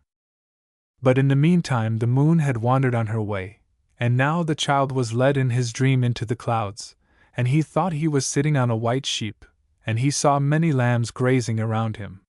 He tried to catch a little lamb to play with, but it was all mist and vapor, and the child was sorrowful, and wished himself down again in his own meadow, where his own lamb was sporting gaily about. Meanwhile the moon was gone to sleep behind the mountains, and all around was dark. Then the child dreamt that he fell down into the dark, gloomy caverns of the mountain, and at that he was so frightened that he suddenly awoke, just as morning opened her clear eye over the nearest hill. Chapter 4. The child started up, and to recover himself from his fright, went into the little flower garden behind his cottage, where the beds were surrounded by ancient palm trees, and where he knew that all the flowers would nod kindly at him. But behold, the tulip turned up her nose, and the ranunculus held her head as stiffly as possible, that she might not bow good morrow to him. The rose, with her fair round cheeks, smiled and greeted the child lovingly, so he went up to her and kissed her fragrant mouth. And then the rose tenderly complained that he so seldom came into the garden, and that she gave out her bloom and her fragrance the livelong day in vain, for the other flowers could not see her, because they were too low, or did not care to look at her, because they themselves were so rich in bloom and fragrance. But she was most delighted when she glowed in the blooming head of a child, and could pour out all her heart's secrets to him in sweet odors. Among other things, the rose whispered in his ear that she was the fullness of beauty. And in truth the child, while looking at her beauty, seemed to have quite forgotten to go on, till the blue larkspur called to him, and asked whether he cared nothing more about his faithful friend. She said that she was unchanged, and that even in death she should look upon him with eyes of unfading blue. The child thanked her for her true-heartedness, and passed on to the hyacinth, who stood near the puffy, full-cheeked, gaudy tulips. Even from a distance the hyacinth sent forth kisses to him, for she knew not how to express her love. Although she was not remarkable for her beauty, yet the child felt himself wondrously attracted by her, for he thought no flower loved him so well. But the hyacinth poured out her full heart, and wept bitterly, because she stood so lonely. The tulips indeed were her countrymen, but they were so cold and unfeeling that she was ashamed of them. The child encouraged her, and told her he did not think things were so bad as she fancied. The tulips spoke their love in bright looks, while she uttered hers in fragrant words, that these, indeed, were lovelier and more intelligible, but that the others were not to be despised. Then the hyacinth was comforted, and said she would be content, and the child went on to the powdered auricula, who, in her bashfulness, looked kindly up to him, and would gladly have given him more than kind looks, had she had more to give. But the child was satisfied with her modest greeting. He felt that he was poor too, and he saw the deep, thoughtful colors that lay beneath her golden dust. But the humble flower, of her own accord, sent him to her neighbor, the lily, whom she willingly acknowledged as her queen. And when the child came to the lily, the slender flower waved to and fro and bowed her pale head with gentle pride and stately modesty, and sent forth a fragrant greeting to him. The child knew not what had come to him. it reached his inmost heart, so that his eyes filled with soft tears. Then he marked how the lily gazed with a clear and steadfast eye upon the sun, and how the sun looked down again into her pure chalice, and how, amid this interchange of looks, the three golden threads united in the center, and the child heard how one scarlet lady bird at the bottom of the cup said to another, "Knowest thou not that we dwell in the flower of heaven?" And the other replied, "Yes, and now will the mystery be fulfilled." And as the child saw and heard all this, the dim image of his unknown parents, as it were veiled in a holy light, floated before his eyes. He strove to grasp it, but the light was gone, and the child slipped, and would have fallen, had not the branch of a currant bush caught and held him, and he took some of the bright berries for his morning's meal, and went back to his hut and stripped the little branches. Chapter 5. But in the hut he stayed not long. All was so gloomy, close, and silent within, and abroad everything seemed to smile, and to exult in the clear and unbounded space. Therefore the child went out into the green wood, of which the dragonfly had told him such pleasant stories. But he found everything far more beautiful and lovely even than she had described it, for all about, wherever he went, the tender moss pressed his little feet, and the delicate grass embraced his knees, and the flowers kissed his hands, and even the branches stroked his cheeks with a kind and refreshing touch, and the high trees threw their fragrant shade around him. But there was no end to his delight. The little birds warbled and sang, and fluttered and hopped about, and the delicate wood flowers gave out their beauty and their odors, and every sweet sound took a sweet odor by the hand, and thus walked through the open door of the child's heart, and held a joyous nuptial dance therein. But the nightingale and the lily of the valley led the dance, for the nightingale sang of naught but love, and the lily breathed of naught but innocence, and he was the bridegroom, and she was the bride. And the nightingale was never weary of repeating the same thing 100 times over, for the spring of love which gushed from his heart was ever new, and the lily bowed her head bashfully, that no one might see her glowing heart. And yet the one lived so solely and entirely in the other, that no one could see whether the notes of the nightingale were floating lilies, or the lily's visible notes, falling like dewdrops from the nightingale's throat. The child's heart was full of joy even to the brim. He set himself down, and he almost thought he should like to take root there, and live forever among the sweet plants and flowers, and so become a true sharer in all their gentle pleasures. For he felt a deep delight in the still, secluded, twilight existence of the mosses and small herbs, which felt not the storm, nor the frost, nor the scorching sunbeam, but dwelt quietly among their many friends and neighbors, feasting in peace and good fellowship on the dew and cool shadows which the mighty trees shed upon them. To them it was a high festival when a sunbeam chanced to visit their lowly home, whilst the tops of the lofty trees could find joy and beauty only in the purple rays of morning or evening. Chapter 6. And as the child sat there, a little mouse rustled from among the dry leaves of the former year, and a lizard half glided from a crevice in the rock, and both of them fixed their bright eyes upon the little stranger, and when they saw that he designed them no evil, they took courage and came nearer to him. And, "I should like to live with you," said the child to the two little creatures, in a soft, subdued voice, that he might not frighten them. "Your chambers are so snug, so warm, and yet so shaded, and the flowers grow in at your windows, and the birds sing you their morning song, and call you to table and to bed with their clear warblings." "Yes," said the mouse, "it would be all very well if all the plants bore nuts and mast, instead of those silly flowers, and if I were not obliged to grub underground in the spring, and gnaw the bitter roots, whilst they are dressing themselves in their fine flowers and flaunting it to the world, as if they had endless stores of honey in their cellars." "Hold your tongue," interrupted the lizard pertly. "Do you think, because you are gray, that other people must throw away their handsome clothes, or let them lie in the dark wardrobe underground, and wear nothing but gray too? I am not so envious. The flowers may dress themselves as they like for me, they pay for it out of their own pockets, and they feed bees and beetles from their cups, but what I want to know is, of what use are birds in the world? Such a fluttering and chattering, truly, from morning early to evening late, that one is worried and stunned to death, and there is never a day's peace for them. And they do nothing, only snap up the flies and the spiders out of the mouths of such as I, For my part, I should be perfectly satisfied, provided all the birds in the world were flies and beetles." The child changed color, and his heart was sick and saddened when he heard their evil tongues. He could not imagine how anybody could speak ill of the beautiful flowers, or scoff at his beloved birds. He was waked out of a sweet dream, and the wood seemed to him lonely and desert, and he was ill at ease. He started up hastily, so that the mouse and the lizard shrank back alarmed, and did not look around them till they thought themselves safe out of the reach of the stranger with the large, severe eyes. Chapter 7.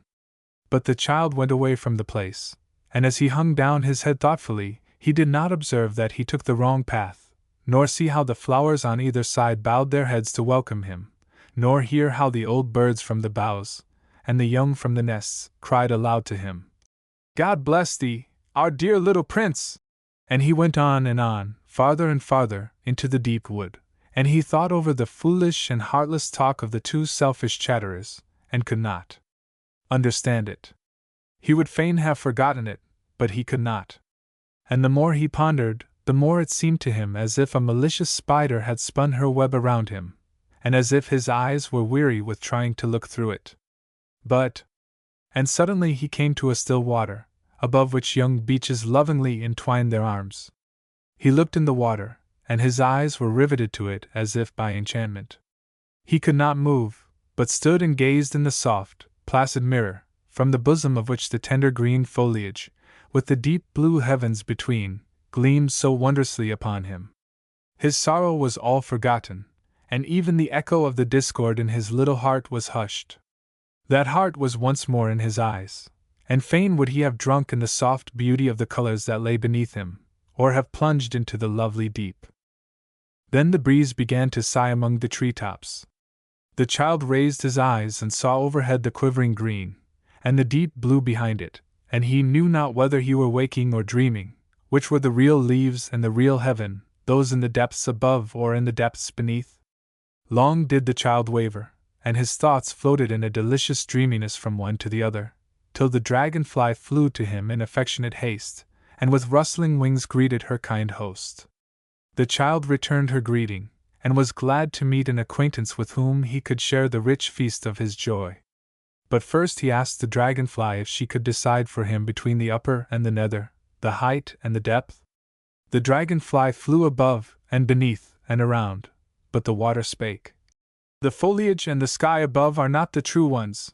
The leaves wither and fall. The sky is often overcast, and sometimes quite dark." Then the leaves and the sky said, "The water only apes us. It must change its pictures at our pleasure, and can retain none." Then the dragonfly remarked that the height and the depth existed only in the eyes of the child, and that the leaves and the sky were true and real only in his thoughts, because in the mind alone the picture was permanent and enduring, and could be carried with him whithersoever he went.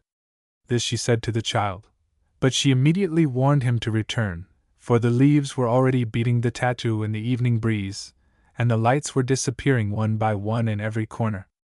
Then the child confessed to her with alarm that he knew not how he should find the way back, and that he feared the dark night would overtake him if he attempted to go home alone. So the dragonfly flew on before him, and showed him a cave in the rock where he might pass the night. And the child was well content, for he had often wished to try if he could sleep out of his accustomed bed. Chapter 8. But the dragonfly was fleet, and gratitude strengthened her wings to pay her host the honor she owed him. And truly, in the dim twilight good counsel and guidance were scarce. She flitted hither and thither without knowing rightly what was to be done, when, by the last vanishing sunbeam, she saw hanging on the edge of the cave some strawberries who had drunk so deep of the evening red, that their heads were quite heavy. Then she flew up to a harebell who stood near, and whispered in her ear that the lord and king of all the flowers was in the wood, and ought to be received and welcomed as beseemed his dignity. Aglaia did not need that this should be repeated. She began to ring her sweet bells with all her might, and when her neighbor heard the sound, she rang hers also, and soon all the harebells, great and small, were in motion, and rang as if it had been for the nuptials of their Mother Earth herself with the Prince of the Sun. The tone of the bluebells was deep and rich, and that of the white, high and clear, and all blended together in a delicious harmony.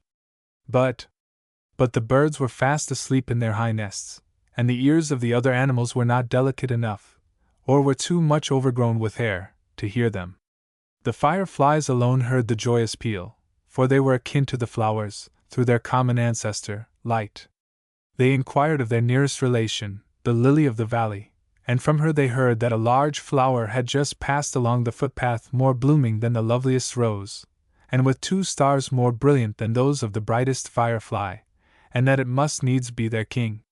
Then all the fireflies flew up and down the footpath, and sought everywhere, till at length they came, as the dragonfly had hoped they would, to the cave. And now, as they looked at the child, and every one of them saw itself reflected in his clear eyes, they rejoiced exceedingly, and called all their fellows together, and alighted on the bushes all around, and soon it was so light in the cave, that herb and grass began to grow as if it had been broad day. Now, indeed, was the joy and triumph of the dragonfly complete. The child was delighted with the merry and silvery tones of the bells, and with the many little bright-eyed companions around him, and with the deep red strawberries which bowed down their heads to his touch. Chapter 9. And when he had eaten his fill, he sat down on the soft moss, crossed one little leg over the other, and began to gossip with the fireflies. And as he so often thought on his unknown parents, he asked them who were their parents.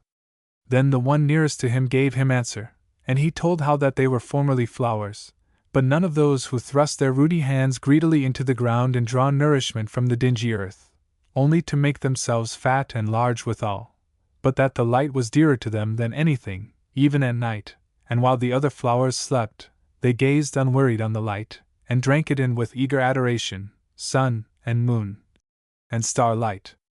And the light had so thoroughly purified them, that they had not sucked in poisonous juices like the yellow flowers of the earth, but sweet odors for sick and fainting hearts, and oil of potent ethereal virtue for the weak and the wounded.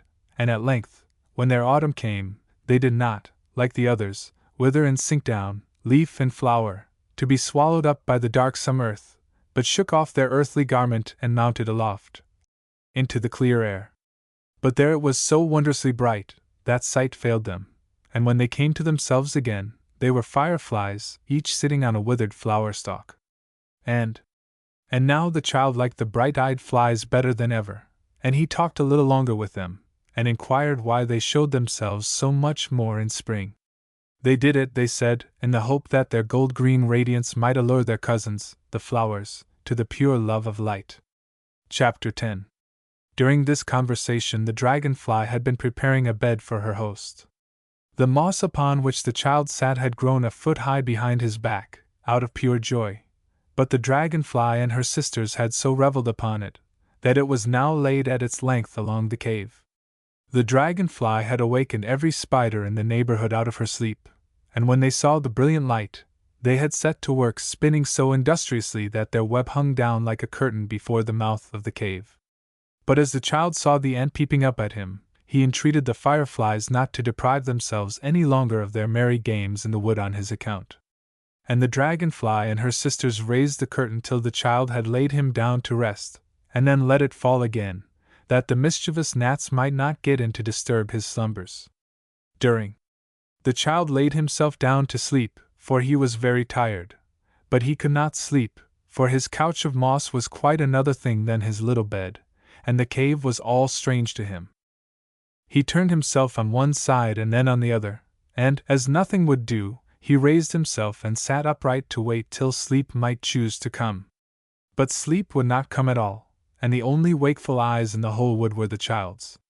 For the harebells had rung themselves weary, and the fireflies had flown about till they were tired, and even the dragonfly, who would fain have kept watch in front of the cave, had dropped sound asleep. The wood grew stiller and stiller. Here and there fell a dry leaf which had been driven from its old dwelling place by a fresh one. Here and there a young bird gave a soft chirp when its mother squeezed it in the nest, and from time to time a gnat hummed for a minute or two in the curtain, till a spider crept on tiptoe along its web, and gave him such a gripe in the windpipe as soon spoiled his trumpeting. And the deeper the silence became, the more intently did the child listen, and at last the slightest sound thrilled him from head to foot. At length, all was still as death in the wood, and the world seemed as if it never would wake again. The child bent forward to see whether it were as dark abroad as in the cave, but he saw nothing save the pitch-dark night, who had wrapped everything in her thick veil. Yet, as he looked upwards, his eyes met the friendly glance of 2 or 3 stars, and this was a most joyful surprise to him, for he felt himself no longer so entirely alone. The stars were, indeed, far, far away, but yet he knew them, and they knew him, for they looked into his eyes. The child's whole soul was fixed in his gaze, and it seemed to him as if he must needs fly out of the darksome cave, thither where the stars were beaming with such pure and serene light, and he felt how poor and lowly he was, when he thought of their brilliancy, and how cramped and fettered, when he thought of their free unbounded course along the heavens. Chapter 11. But the stars went on their course, and left their glittering picture only a little while before the child's eyes. Even this faded, and then vanished quite away. And he was beginning to feel tired, and to wish to lay himself down again, when a flickering will-o'-the-wisp appeared from behind a bush, so that the child thought, at first, one of the stars had wandered out of its way, and had come to visit him, and to take him with it. And the child breathed quick with joy and surprise, and then the will-o'-the-wisp came nearer, and sat himself down on a damp mossy stone in front of the cave, and another fluttered quickly after him, and sat down over against him and sighed deeply. "Thank God, then, that I can rest at last." "But—" "Yes," said the other, "for that you may thank the innocent child who sleeps there within. It was his pure breath that freed us." "Are you, then," said the child hesitatingly, "not of yon stars which wander so brightly there above?" "Oh, if we were stars," replied the first, "we should pursue our tranquil path through the pure element, and should leave this wood and the whole darksome earth to itself." "And not," said the other, "sit brooding on the face of the shallow pool." The child was curious to know who these could be who shone so beautifully, and yet seemed so discontented. Then the first began to relate how he had been a child too, and how, as he grew up, it had always been his greatest delight to deceive people and play them tricks, to show his wit and cleverness. He had always, he said, poured such a stream of smooth words over people, and encompassed himself with such a shining mist, that men had been attracted by it to their own hurt. But once on a time there appeared a plain man, who only spoke 2 or 3 simple words, and suddenly the bright mist vanished, and left him naked and deformed, to the scorn and mockery of the whole world. But the man had turned away his face from him in pity, while he was almost dead with shame and anger. And when he came to himself again, he knew not what had befallen him, till, at length, he found that it was his fate to hover, without rest or change, over the surface of the bog as a will-o'-the-wisp. "With me it fell out quite otherwise," said the first. "Instead of giving light without warmth, as I now do, I burned without shining. When I was only a child, people gave way to me in everything, so that I was intoxicated with self-love. If I saw any one shine, I longed to put out his light, and the more intensely I wished this, the more did my own small glimmering turn back upon myself, and inwardly burn fiercely while all without was darker than ever. But if any one who shone more brightly would have kindly given me of his light, then did my inward flame burst forth to destroy him. But the flame passed through the light and harmed it not, it shone only the more brightly, while I was withered and exhausted. And once upon a time I met a little smiling child, who played with a cross of palm branches, and wore a beamy coronet around his golden locks. He took me kindly by the hand and said, 'My friend, you are now very gloomy and sad, but if you will become a child again, even as I am, you will have a bright circlet such as I have.' When I heard that, I was so angry with myself and with the child, that I was scorched by my inward fire. Now would I fain fly up to the sun to fetch rays from him, but the rays drove me back with these words: 'Return thither whence thou camest, thou dark fire of envy, for the sun lightens only in love. The greedy earth, indeed, sometimes turns his mild light into scorching fire. Fly back, then, for with thy like alone must thou dwell.' I fell, and when I recovered myself I was glimmering coldly above the stagnant waters." While they were talking, the child had fallen asleep, for he knew nothing of the world nor of men, and he could make nothing of their stories. Weariness had spoken a more intelligible language to him, that he understood, and he had fallen asleep. Chapter 12. Softly and soundly he slept till the rosy morning clouds stood upon the mountain, and announced the coming of their Lord the sun. But as soon as the tidings spread over field and wood, the thousand-voiced echo awoke, and sleep was no more to be thought of. Softly and soon did the royal sun himself arise. At first his dazzling diadem alone appeared above the mountains. At length he stood upon their summit in the full majesty of his beauty, in all the charms of eternal youth, bright and glorious, his kindly glance embracing every creature of earth, from the stately oak to the blade of grass bending under the foot of the wayfaring man. Then arose from every breast, from every throat, the joyous song of praise, and it was as if the whole plain and wood were become a temple, whose roof was the heaven, whose altar the mountain, whose congregation all creatures, whose priest the sun. But the child walked forth and was glad, for the birds sang sweetly, and it seemed to him as if everything sported and danced out of mere joy to be alive. Here flew 2 finches through the thicket, and twittering, pursued each other.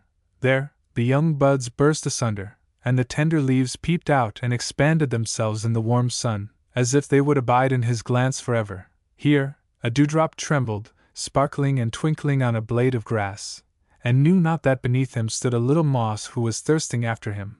There, troops of flies flew aloft, as if they would soar far, far over the wood, and so all was life and motion. And the child's heart joyed to see it. He sat down on a little smooth plot of turf, shaded by the branches of a nutbush, and thought he should now sip the cup of his delight, drop by drop. And first he plucked down some brambles which threatened him with their prickles, then he bent aside some branches which concealed the view, then he removed the stones, so that he might stretch out his feet at full length on the soft turf. And when he had done all this, he bethought himself what was yet to do, and as he found nothing, he stood up to look for his acquaintance the dragonfly, and to beg her to guide him once more out of the wood into the open fields. About midway he met her, and she began to excuse herself for having fallen asleep in the night. The child thought not of the past, were it even but a minute ago, so earnestly did he now wish to get out from among the thick and close trees, for his heart beat high, and he felt as if he should breathe freer in the open ground. The dragonfly flew on before and showed him the way as far as the outermost verge of the wood, whence the child could espy his own little hut, and then flew away to her playfellows. Chapter 13. The child walked forth alone upon the fresh, dewy cornfield. 1,000 little suns glittered in his eyes, and a lark soared warbling above his head. And the lark proclaimed the joys of the coming year, and awakened endless hopes, while she soared circling higher and higher, till, at length, her song was like the soft whisper of an angel holding converse with the spring, under the blue arch of heaven. The child had seen the earth-colored little bird rise up before him, and it seemed to him as if the earth had sent her forth from her bosom as a messenger to carry her joy and her thanks up to the sun, because he had turned his beaming countenance again upon her in love and bounty. And the lark hung poised above the hope-giving field, and warbled her clear and joyous song. She sang of the loveliness of the rosy dawn, and the fresh brilliancy of the earliest sunbeams, of the gladsome springing of the young flowers, and the vigorous shooting of the corn, and her song pleased the child beyond measure. But the lark wheeled in higher and higher circles, and her song sounded softer and sweeter. And now she sang of the first delights of early love, of wanderings together on the sunny fresh hilltops, and of the sweet pictures and visions that arise out of the blue and misty distance. The child understood not rightly what he heard, and fain would he have understood, for he thought that even in such visions must be wondrous delight. He gazed aloft after the unwearied bird, but she had disappeared in the morning mist. Then the child leaned his head on one shoulder to listen if he could no longer hear the little messenger of spring, and he could just catch the distant and quivering notes in which she sang of the fervent longing after the clear element of freedom, after the pure all-present light, and of the blessed foretaste of this desired enfranchisement, of this blending in the sea of celestial happiness. Yet longer did he listen, for the tones of her song carried him there, where, as yet, his thoughts had never reached, and he felt himself happier in this short and imperfect flight than ever he had felt before. But the lark now dropped suddenly to the earth, for her little body was too heavy for the ambient ether, and her wings were not large nor strong enough for the pure element. Then the red corn poppies laughed at the homely-looking bird, and cried to one another and to the surrounding blades of corn in a shrill voice. Now, indeed, you may see what comes of flying so high, and striving and straining after mere air. People only lose their time, and bring back nothing but weary wings and an empty stomach. That vulgar-looking, ill-dressed little creature would fain raise herself above us all, and has kept up a mighty noise. And now there she lies on the ground and can hardly breathe, while we have stood still where we are sure of a good meal, and have stayed, like people of sense, where there is something substantial to be had, and in the time she has been fluttering and singing, we have grown a good deal taller and fatter.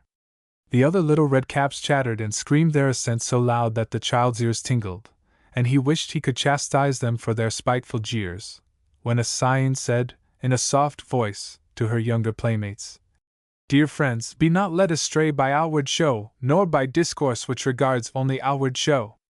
The lark is, indeed, weary, and the space into which she has soared is void, but the void is not what the lark sought, nor is the seeker returned empty home.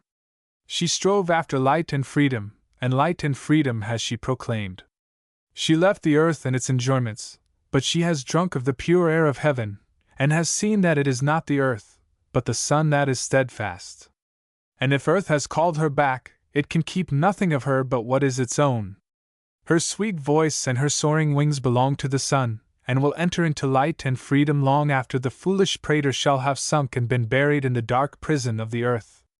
And the lark heard her wise and friendly discourse, and with renewed strength she sprang once more into the clear and beautiful blue. Then the child clapped his little hands for joy, that the sweet bird had flown up again, and that the redcaps must hold their tongues for shame. Chapter 14.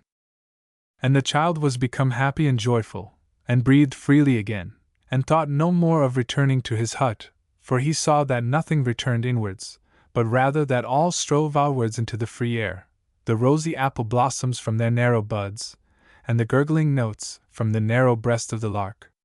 The germs burst open the folding doors of the seeds, and broke through the heavy pressure of the earth in order to get at the light.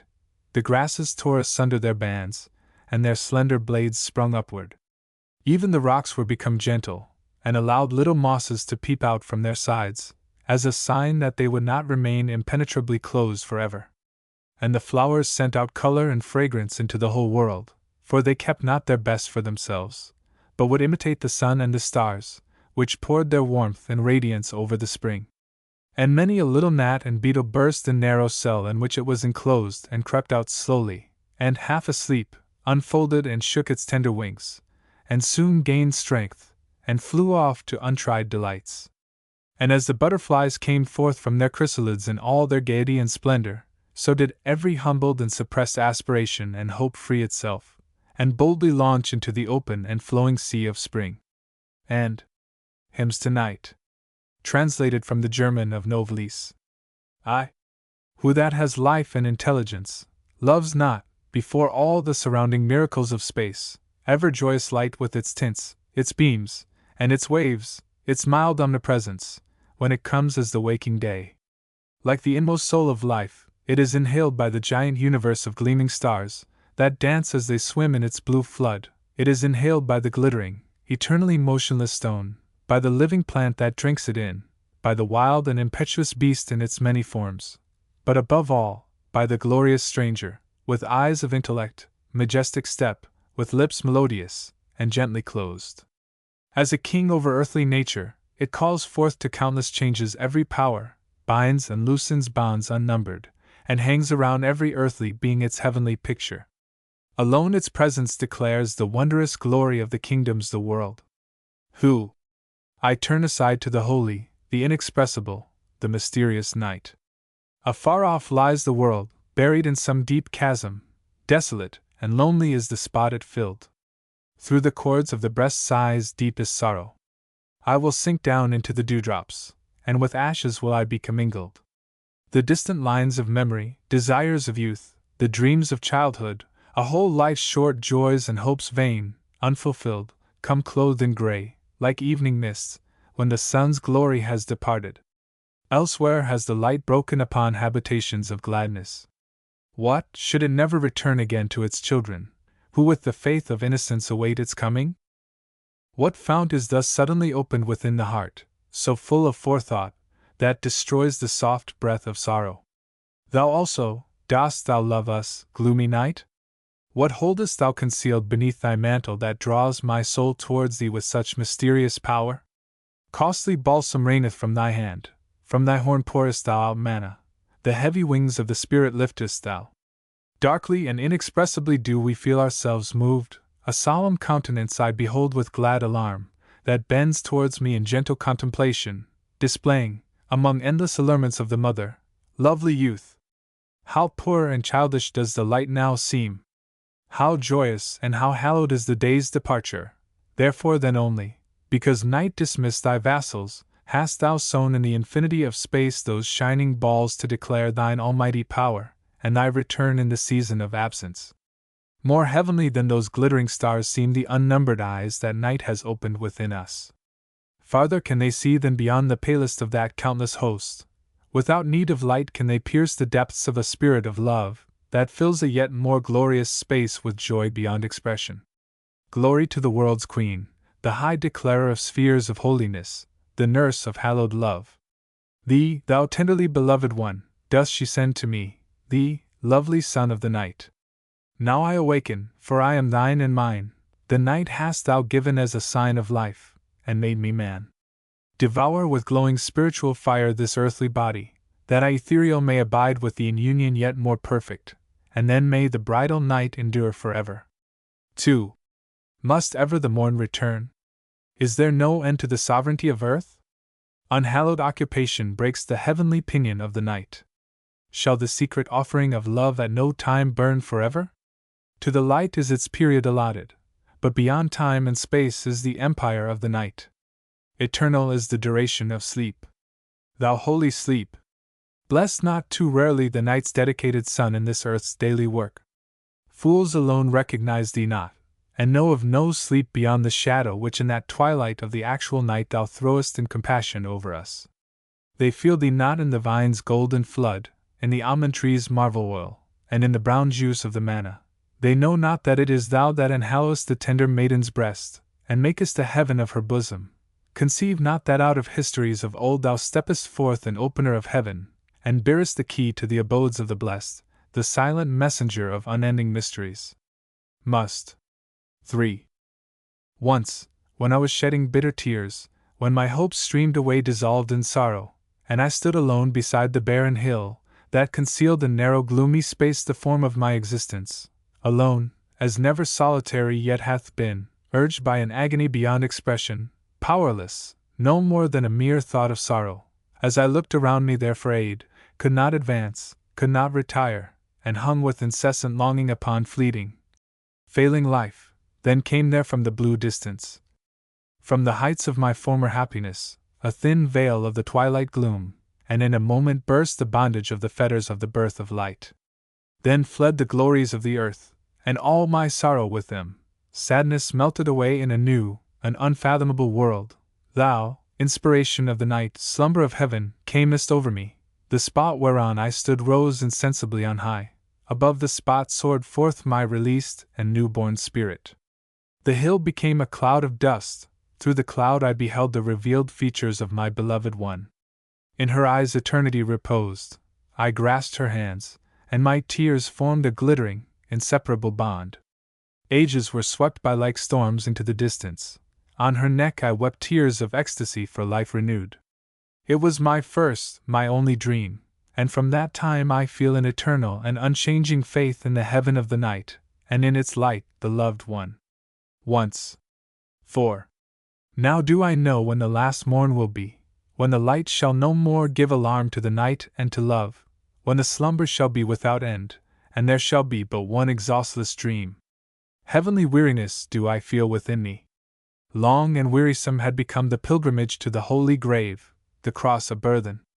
He who hath tasted of the crystal wave that gushes forth, unknown to common eye, in the dark bosom of that hill, against whose foot the flood of earthly waves is dashed and broken, he who hath stood upon the summit of the world's mountain bounds, and hath looked beyond them down into that new land, into the abode of night, he, well I ween, turns not back into the turmoil of the world, into the land where the light and eternal unrest dwells.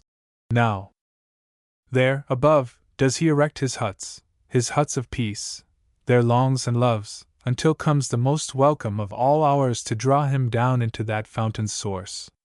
Upon the surface floats all that is earthly, it is hurried back by storms, but that which was hallowed by the breath of love freely streams it forth through hidden paths, into that realm beyond the mountain chain, and there, exhaled as incense, becomes mixed with loves that have slept. Still, cheerful light, dost thou waken the weary to his toil, still pourest thou glad life into my breast. But from the mossy monument that memory has raised, thence canst thou not allure me. Willingly will I employ my hands in industry and toil. I will look around me at thy bidding. I will celebrate the full glory of thy splendor, trace out, untired, the beauteous consistency of thy wondrous work. Willingly will I mark the marvelous course of thy mighty, glowing timepiece, observe the balance of gigantic powers, and the laws of the wondrous play of countless spaces and their periods. But true to the night remains my heart of hearts, and to creative love, her daughter. Canst thou show me a heart forever faithful? Hath thy sun fond eyes that know me? Do thy stars clasp my proffered hand? Do they return the tender pressure, the caressing word? Hast thou clothed her with fair hues and pleasing outline? Or was it she who gave thine ornament a higher, dearer meaning? What pleasure, what enjoyment, can thy life afford, that shall overweigh the ecstasies of death? Bears not everything that inspires us the colors of the night? These she cherishes with a mother's care. To her thou owest all thy majesty. Thou hadst melted in thyself, hadst been dissolved in endless space, had she not restrained and encircled thee, so that thou wert warm, and gavest life to the world. Verily I was, before thou wert, the mother sent me with my sisters to inhabit thy world, to hallow it with love, so that it might be gazed on as a memorial forever, to plant it with unfading flowers. As yet they have borne no fruit, these godlike thoughts, but few as yet are the traces of our revelation. The day shall come when thy timepiece pointeth to the end of time, when thou shalt be even as one of us, and filled with longing and ardent love, be blotted out and die.